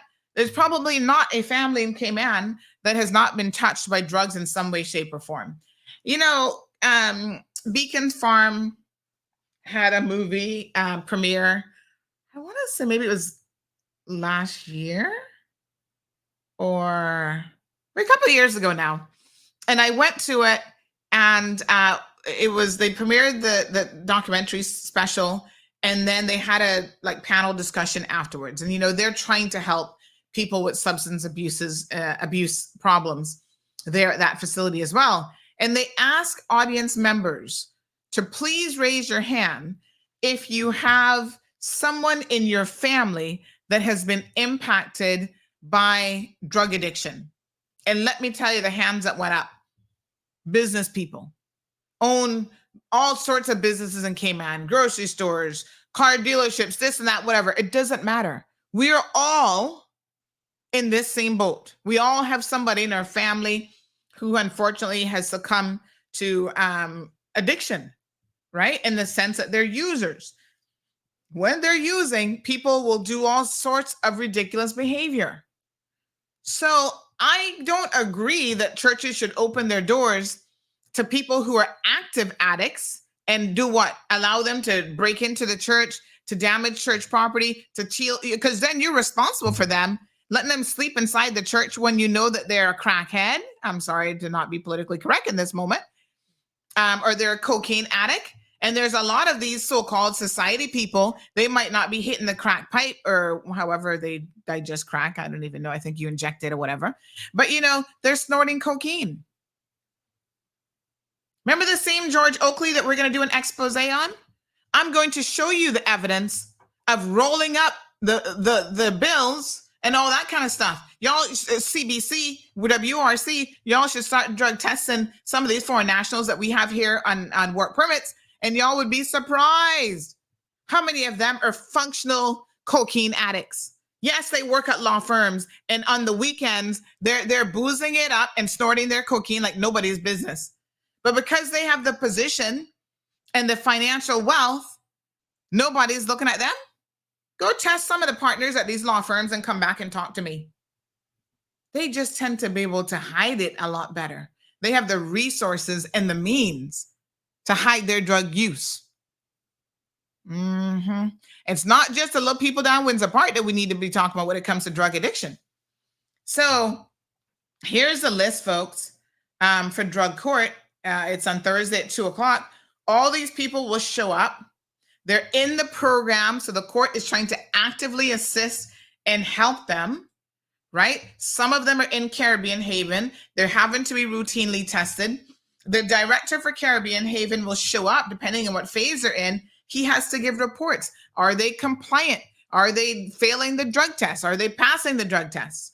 But, you know, unfortunately, the addiction tends to fuel other behavior. So here's a Shandy Sandoval, right? She's in there for possession of cocaine, consumption, and then a utensil. Then we have Travis Ebanks, burglary, theft, and handling stolen goods. So not only he's in drug court because obviously he has a drug problem, but he's also facing these additional charges. Here's Amy White. I don't even know who she is. Ganja, cocaine. Everton Brown Jr., cocaine possession, ganja possession, consumption. Mike Bush, he got all kind of traffic offenses tied in with his. Kirk Smith, possession of ganja. Whoa, the list kind of short this week, I can tell you. Normally, it's a lot longer than this. And this isn't, let me also be very, very clear. There are other people who are not in drug court who are still on the cause list for other drug offenses. So it's a situation. Andrew Ebanks, Raven Leslie, Edward Ebanks. I don't even know who these people are. James Ebanks. Motisha, what are you doing in here, girl? Ganja? What the heck? You better get yourself off that list now, honey Jill. Right? Gabby Watler, controlled substance. Naomi Bonilla Zelaya, mental health. They also show up on here because, again, it's oftentimes tied in with drug use. It's a hot mess. You can ask about the family members, but sometimes the family members themselves are exhausted. They've done as much as they can do, and some of them don't do nothing, to be clear. They've done as much as they can do, and they're like, listen, we can't deal with these people no more. That's it. I don't know. It's a hot mess of a situation. Ay. What a mess. Let me see now. We have domestic violence court. What a hot mess. Who's Romario Nathan? He's in there for common assault, damage to property, resisting a police officer. Oh, Lord, have mercy. I tell you. When you look at these court lists, you'd be shocked. And it touches everybody. I mean, right now we have an MP, his cousin, I think it would be, his first cousin, waiting to be sentenced for, and the magistrate made it very clear, you're going to jail. You know, this is a type of offense that you will be going to jail for.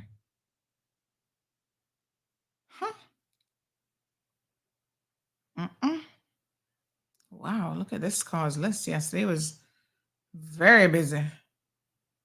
Lord have mercy. We have two for importation of ganja, Richard Atkinson and Garth Forrest, most likely Jamaicans. They're normally the ones that they're catching for the importation. Of course, they're working alongside Caymanians as well. We have one of the Wattlers there from North Side. He's in trouble. Actually, he was supposed to be sentenced, you know. Let me see if his sentencing has come up yet. He had a lot of family support in court, but that not gonna change the fact that he's going to jail. I mean, good luck with that. Y'all better support him when he's in jail and continue to go and visit him. Let me see if I can find out when his sentencing is actually going to be. It was supposed to happen, and then his lawyer, there was some issues there with a sentencing date. Let me ask when that's going to happen. But this is the run-of-the-mill stuff. When is the sentencing for Watler? Yeah, I mean they found the whole kit and caboodle up in his house, honey chill, right there, North Side. Search warrant in hand. So, Shamara says they're always full to capacity. You mean Caribbean Haven? What a mess. Jonathan says donkeys can live up to 40 years. Wow. Same with the new mental health building they just built, not enough space. Well, by the time they actually get to it, it'll probably be full to capacity. Because remember now they're saying they got people overseas that they're trying to bring home. All right, so let's talk a minute about some logistics. Jonathan says it is an expletive of absolute incompetence, and the whole project has been one abuse after the other. It started with the theft of the soil on a large scale, with the clearing of the land, and then there's nothing about the project, which portends well to it being operated properly, when it actually has a ribbon cutting and a bunch of blowhard political twits go out there for their photo ops. Oh, Lord, have mercy.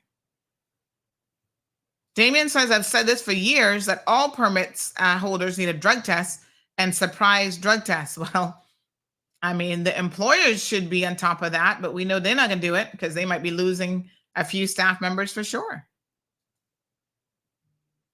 How many churches they broke into already? Yep. Miss Sue says, so true, Sandy, with the rich privilege, got the youth as runners for years. What a hot mess. Good morning, caller. You calling the show? Yes, ma'am. We're on air live. Are you trying to call the show?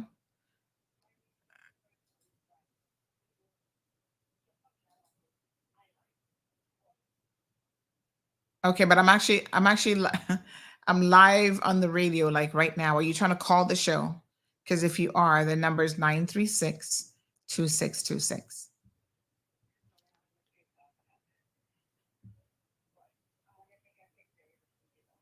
I mean, you can. I can put you on speakerphone on this number, and you can speak. Go ahead. What's going on? Yes.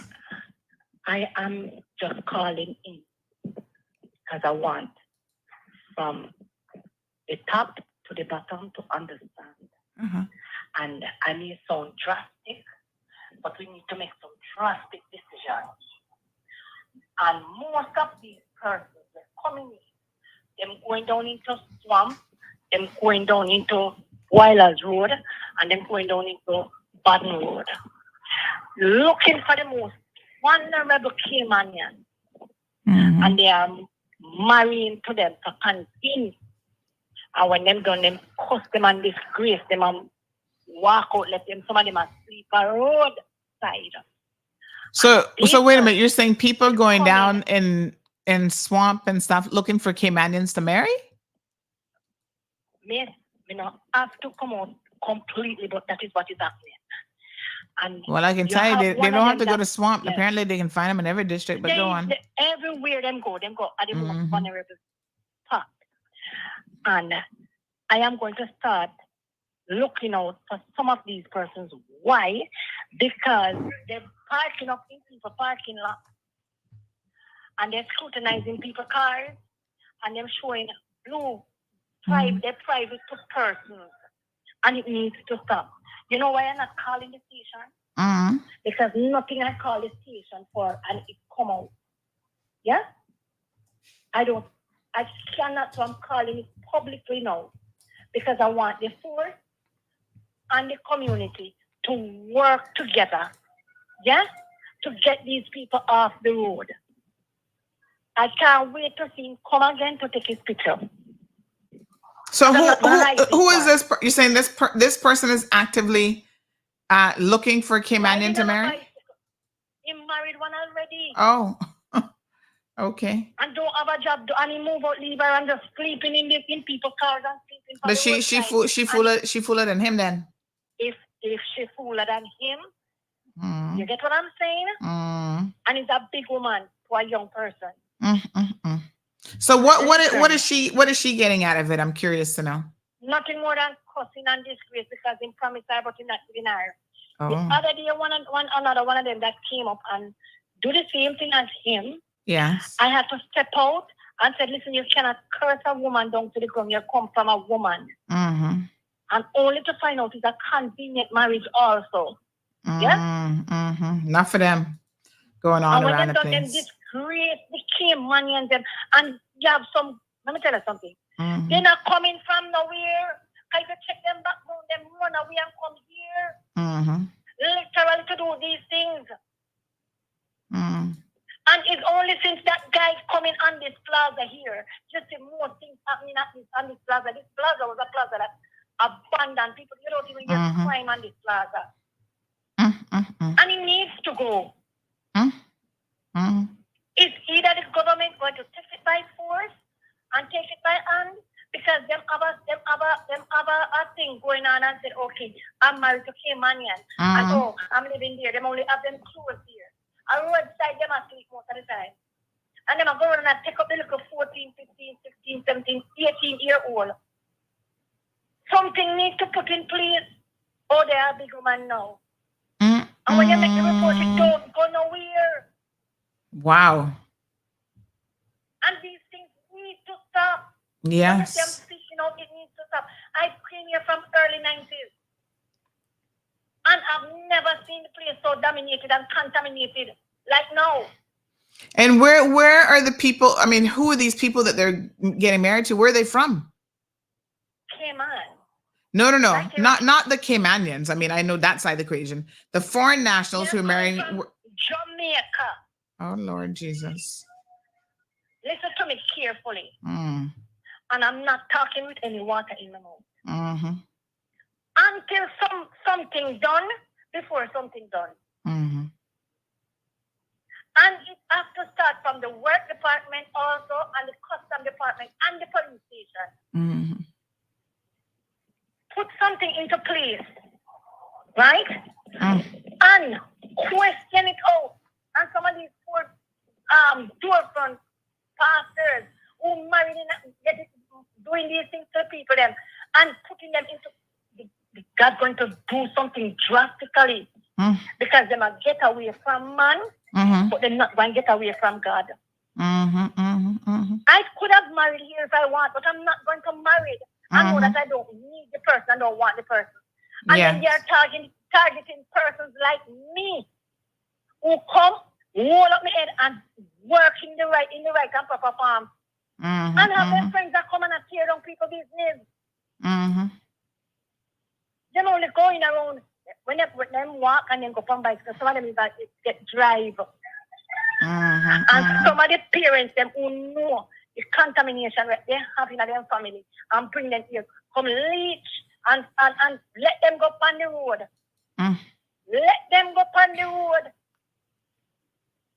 Yes. They need to get a hold of them and until. Somebody said the bigger question is why are Caymanian women so obsessed with number one, getting married, and number two, Jamaican men? I'm going to say, let me answer that person. Because yes. You don't even know how to answer that person. Let me tell you something. Yes. You see, when the Jamaican men then come here with a motive. Some of the Jamaican women also. And there is the longest pretenders you can come across. And they're not going to like it if you stand for what is right. They're not going to like it. And guess what? You have persons in the system backing them. Covering up for them. And if you tell the truth, when them don't integrate you, you feel as if you're a victim when you are not. Wow. So they're playing a lot of psychological games. It's a psychological game. Wow. And needless you're walking. Listen to me. I tell myself after what is happening from the other day, because from December, I've been making reports of what is happening and how they see me and everything. And the same officer. So when you hear me talk, I know what I'm talking. I'm going to come out with what I'm saying. I'm not talking because I can talk. Morning. No, I'm not in any problem. And when I suspect this guy on the bicycle, he's sleeping in vehicle behind the thing. He's sleeping down in the thing. He's married to a woman that don't need him and he don't need the woman. He just needs to convenience to carry out it. The orchestrate is nasty and it's dirty. How can you have a cell phone and every person you see parking there, you come and you're showing them your private? I don't get his last name because if I had his last name, I would have called it out. He needs to stop. And Lord have mercy. Wow. And until persons come out, before things start to get under control. But when you make a report, before you even leave, the report gone back to the person your name is calling. Lots of people say that's a problem, yes. When I'm licking out, when I'm talking, I know what I'm talking about. Wow. Lord have mercy. And the opponent is worse than the door. Yeah. That's why I said I forgive the thief, but I don't forgive who buy it and who condoling with it. Because the thief gets forgiveness on the cross. But when you see you come up, and you know what happened? Them lazy from yard and them come abroad and then lazy and them nasty. So when them come around you and them can't control them. All right, ladies. Have your deal with. Them don't like you and when them don't go on and do their accusations against you. It needs to stop. And as the commissioner said, some of the rotten police officers, they need to come out of there too. Yes. Because they contaminate the station. I reluctantly not going to make any report because it's not going anywhere. Wow. And when you see the things and you talk to them and you tell them, they go against you and they accusate things against you. And anytime I see that young man come on the plaza again, I am talking over the radio. I'm going to call the police. If the police don't come, something else is going to be happen. All right. Thank you very much, caller. Appreciate it. God bless you. Yes, ma'am. Need to stop. Yes. I don't need nobody to friend me because I can uphold it wrong. Yeah. I'm not doing it. So they're going to eat me. But God have me and God love me. You make reports from the front next to the back and to the middle. And the few officers are so good and cunning and will do their work. You see them shift them and then push them away. It needs to stop, man. Thank you. Disgusting. Yes, ma'am. Thank you so much. You too. All right, dear. All right. Wow. What a mess. Good morning, caller. So right, mom. 300% right. She needs triple kaboom on that. She is perfectly right. Because I know plenty about it too. Triple kaboom. But when you say anything, they don't listen to you. Yeah. She is triple telling the truth. What God like to hear. She is telling. What a hot mess, honey chill. This is where it's at this morning. I mean, we've been talking about these marriages of convenience, and I mean, you know, it's causing a lot of problems. Because again, I stand by my position. No one who's worth their salt, right? And there's a lot of good Jamaicans who have contributed. Yes. You know, they've made their lives better. By extension, they've assisted people in Cayman. They've made our lives better. No one is going to argue around that. Those people, they don't have to enter into marriage of convenience because they have skills. They can come here and get a job. They can buy property. They can, you know, acquire whatever on their own. They don't need a Caymanian to help them set up a business, you know, get benefits, get PR so that they can use and abuse the system and all this kind of stuff. That's why some of them, listen, you know how bad it's gotten to this caller's point?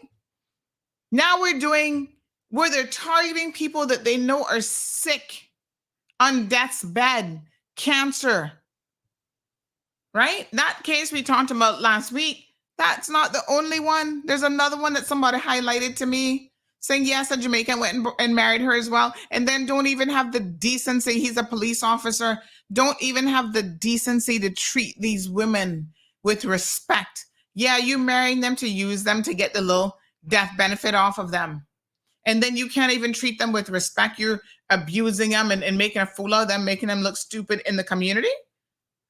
Listen, if you get a health diagnosis that you're sick and you're on death's door, please do yourself a favor.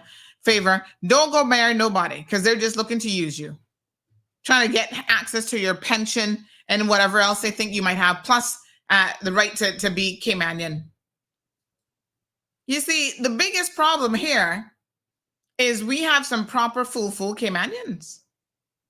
Because people, listen, scammers are a dime a dozen. We see entire shows dedicated to them scamming people. That's like the norm.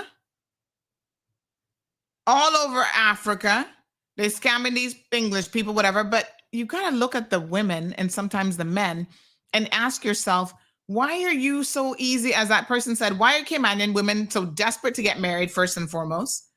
Mostly the women, but the men too, you know, but the men do it in a different kind of way. So let's not leave the men out of the equation. The men don't really prefer Jamaican women. That's the difference. They want the Spaniards, but they not no better. They're marrying for the same convenience. They want to look convenience of a Honduran pum pum. That's what they're looking for. And she can take advantage of them exact same way. Looking to get her hands on their money. The old men, they're being targeted.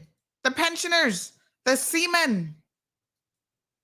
Right? Even the Filipinos stepping up to the plate and targeting them now. This is a real situation. But the individuals are the ones who need to make better decisions. And if you have a senior man, or even woman who is vulnerable for whatever reasons, then trust me when I tell you, you have to look out for their own best interests. The system has to protect them. I heard the other day, one came here with a man. They're foreigners, so I was like, well, nothing we can do about them because they're not getting married. She might be marrying him for convenience, but it's not to be able to stay in Cayman. The convenience is to get her hand on his millions, apparently, because he's like in his 80s and she's like 20-something or 30-something years old. Listen, that has been happening from dawn, from Adam and Eve days. And it's the people who have to be smarter than the con artists. Right? Don't let these people roll up on you. First of all, I'm going to be very, very straight with you. Nobody can come talk to me. No man can come talk to me if he not got nothing that is on offer. And I'm not talking about no little PP either, because every one of them got that. Some can use it better than others, but whatever.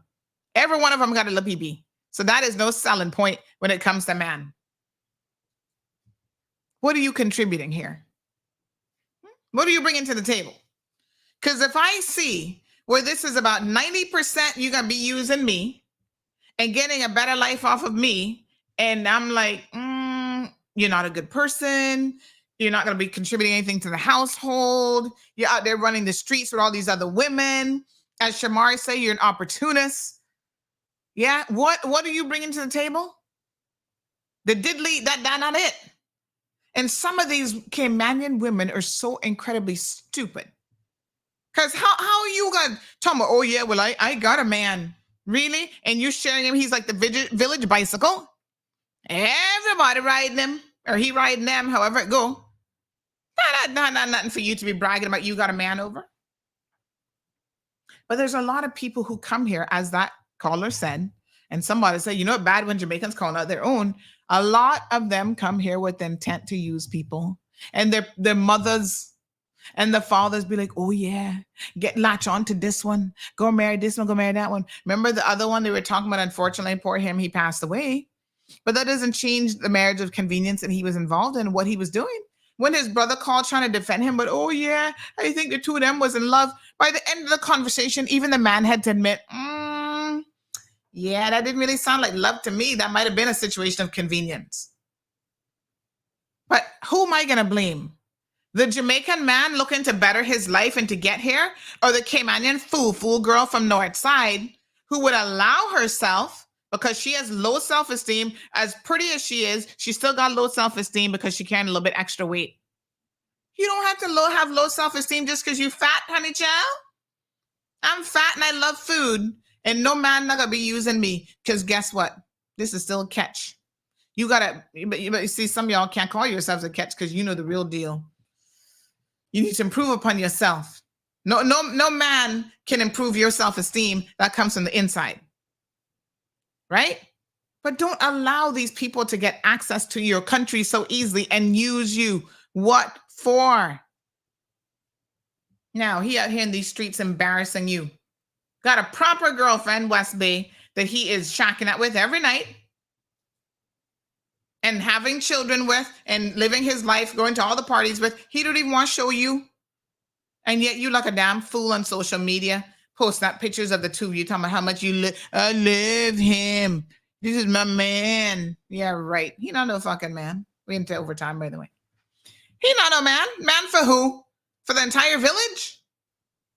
I hate to tell you, but that's I mean, I don't know what kind of man sharing business y'all in, but that I know, man. That's not a real man. If anybody could have him, what's the point?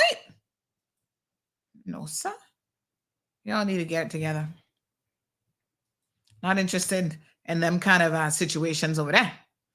Damien says social media, TV shows, movies, and magazines give many low self-esteem and confidence. What a mess. Darlene says leave their innocent babies in their countries just to come here working legally and illegally. Shamar says they get in, married to a Caymanian woman, and sleep with other men too. Well, that brings back George Oakley. We're not ready yet for him, but that's what he was doing. I mean, she was not Caymanian, but married a nice girl. And then apparently he likes to sleep with men. That's his preference. That can be your preference, but you should not marry a woman who you neglected to tell that you're into men and then wearing her underwear. I tell y'all, wait for that show. What a hot mess. George. I cannot believe it. I'm flabbergasted. Wow. And Caymanians, to be clear, once again, part and parcel of the problem, because Caymanians are the ones who take out a work permit for the likes of George Oakley, knowing that he is sitting there snorting cocaine, cheating on his wife with other men and women, to be fair to him. He doesn't seem to care where his pee-pee goes. And Caymanians keep him here. Y'all need to get yourselves together. Y'all need to get yourselves together. It's horrible. It's an indictment on us as a people. We don't need people that badly in this country. You know? I mean, take a look around. Not for nothing, but I'm just saying. What's the attraction? What's the rush? What's the problem? That y'all have to pick up the worst of the worst. My God. No, sir. Tell you what, we in a hell of a mess. Somebody messaging about the cows again. My Jesus Christ. No, sir. Says, good morning, Miss Sandra. Please keep me anonymous. I'm not sure, unfortunately, how much you can do with the situation. All right, so I'm gonna let them know. We called animal control yesterday.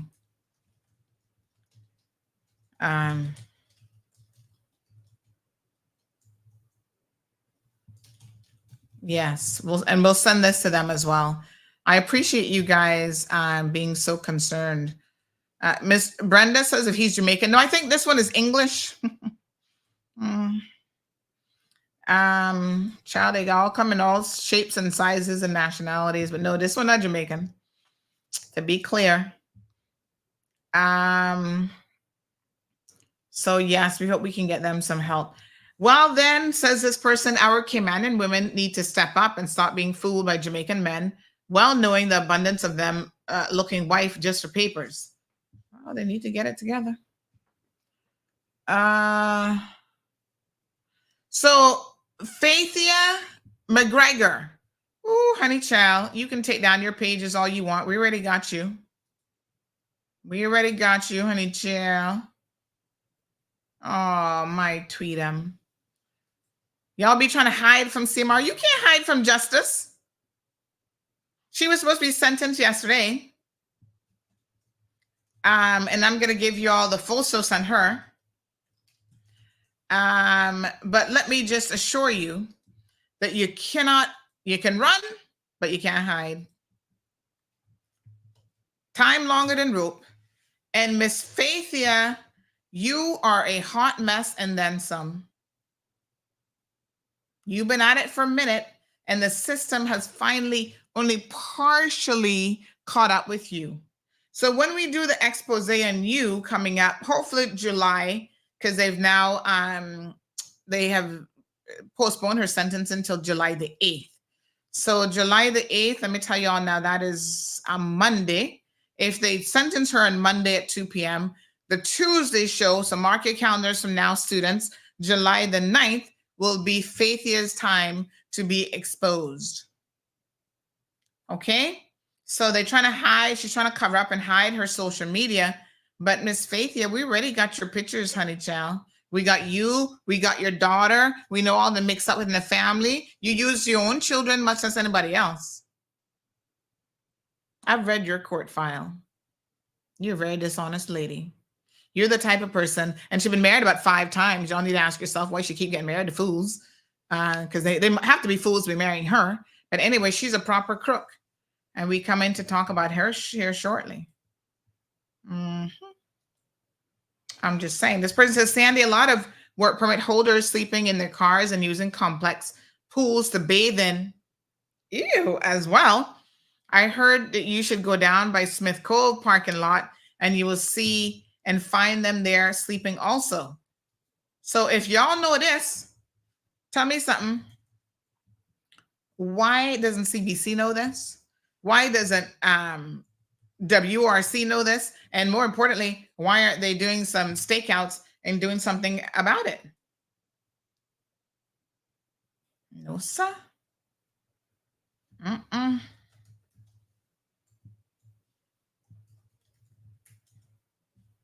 Listen, all y'all can get it. Every one of you can get exposed. Morning, now we know it's bad. We know Jamaicans complain about their own. Good morning, caller. Good morning, good morning, good morning, good morning. Yes, ma'am, morning. I want you guys to know that a lot of persons selling marriage. So do not. They're selling marriage. Yes, they are selling marriages. Oh, Lord, have mercy. So now this is where the Caymanians are getting the benefit of a couple $100 here and there. Because they're selling marriages, and not only Caymanians. There are persons from Jamaican who have papers who are selling marriages also. Oh, wow. I don't know. I can't talk about no other nationality now. Yeah. Because they say you have to pick the beam out of your eye first before you pick it out of somebody else. So I'm not here for nobody else, no other nationality. I have to talk about mine. Wow. And when you're not in the injustice and the wrongs, they penalize their orchestrate things against you. I'm tired of it. Wow. You understand? Yes. Oh my the gosh. The Bible says the lover of money is the root of all evil. Yes. Yep. And we are living in evil days. I reluctantly don't want to report anything at the station. Because they see the good police officers them. Not can't go up front. The rotten ones them doing most of them to the dirt too. You understand me? But I'm saying all of that to say this. Until the correction done from the inside, then it come out on the outside, then you will have a better community. You understand? Yes, ma'am. And if I tell everybody in that plaza, anytime you see that little pedophile, come forward. Because from the day I'm married, he don't live with his woman. He grew on and sleep in a people's car and orchestrate things against person. They need to go. Ivan bring us something, come to the island, and it's bringing a lot of foolishness, and COVID makes it worse and worse, and COVID gonna come, and it's gonna make it dangerous more. Because people not looking up to the hills from whence them help. Wow. Them looking to other gods. And this one, you say he lives down which area? Swamp? A swampy wife there. His wife there. Yes. And she put him out. But if she put him out, she must notify WRC to go pick his ass up and put him off the island. Because them come in agreement. That's why you see enough of them now come forward. Wow. You don't have her name or his name? Who are these people? I will text you some information. All right. Yeah, man, because the authorities need to deal with these types of situations. And any authorities can do it. You have to deal with the authorities who stand for what is right. Yes. Enough of them want a Holy Ghost me call down upon them in there. Enough of them. But enough of them know what is happening and a cover up. And a penalize the victim instead of them criminalize the perpetrators. And enough of these permit holders who really and truly know that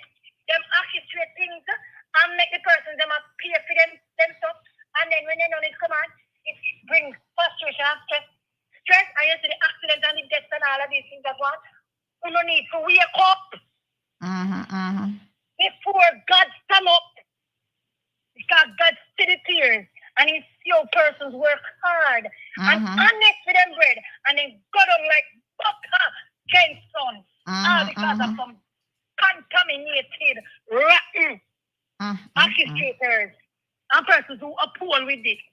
It needs to stop. And why you say come out so bold? Because I've made more than one report on certain things. My God. And before you even do it, it brings enemies. Yes. So what you think? I don't trust it anymore.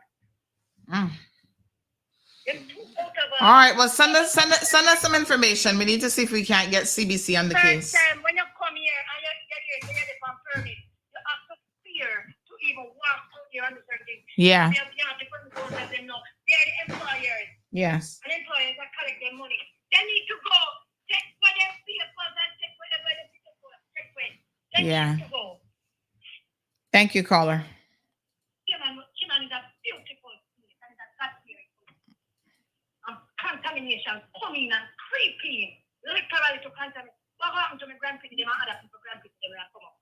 Nothing. Oh God, man. Oh God. All right, my dear. What a mess. God bless you. Okay, wow.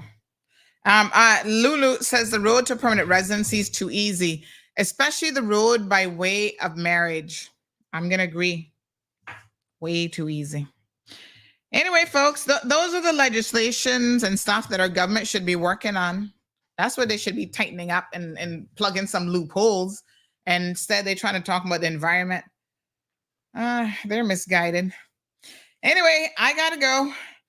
Y'all have a good day. What a mess is right, says this person. You can believe that. Hot mess. We'll be back tomorrow morning. Damien says next election, this needs to be fixed now or we're in trouble.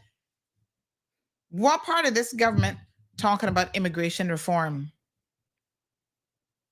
Anywho, I gotta leave y'all right there so to think about that one. You know? All righty, honey child. Y'all have a good day now. We'll see y'all tomorrow morning, bright and early, class A. Please don't forget, Thursday and Friday, we won't be here. And then Monday's a public holiday. And so we'll be back on Tuesday. But tune in tomorrow. I'm hoping the regular stream is up by tomorrow, but only God knows what's going on with Facebook. I don't know. If not, we'll do the same thing we're doing now. The same backup plan options. Y'all finding it, though. Y'all finding the links, so that's fine. And that's all she wrote. Y'all have a beautiful, blessed day, and don't go falling for anybody today. Don't get married on a whim. Y'all need to start calling me. Call Auntie, and I'll tell you if you should marry him or not. Because I figure about 80% of you, the answer is going to be a straight out no. Don't get married to him. You know, there are other ways to earn money other than selling your birthright away to people who don't deserve it. Ugh, and y'all can pick up the worst of the worst. I mean, some of the people I see y'all picking up, I'm like, you would make that man even sleep on your floor, much less your bed. Y'all nasty. Y'all ain't got no scruples. Y'all not got no standards. Do better. Thank you, miss. Thank you for your contributions today, all of you. We're going to keep an eye on the situation with the poor cows. I'm glad for the caller who said that, you know, they've already made a site visit. Wow, they're moving fast these days, boy. They mightn't like CMR, but all I can tell you is when we call them, they sure do move fast. Appreciate you, Animal Control, finally doing something. See y'all tomorrow morning. Shamar, Miss Brenda, Miss Darlene, Jonathan, all the rest of you, please have a wonderful day. Get to work now. You got to earn some money. Thank you for tuning in to another episode of The Cold Hard Truth on Bobo 89.1 FM. Cayman's #1 talk show is live weekdays from 7:30 a.m. Never miss an episode again. Watch anytime on CMR's Facebook and YouTube channels for the latest show episodes. Don't forget to follow us online on our social media channels and visit CaymanMarlRoad.com for all the latest news and community happenings.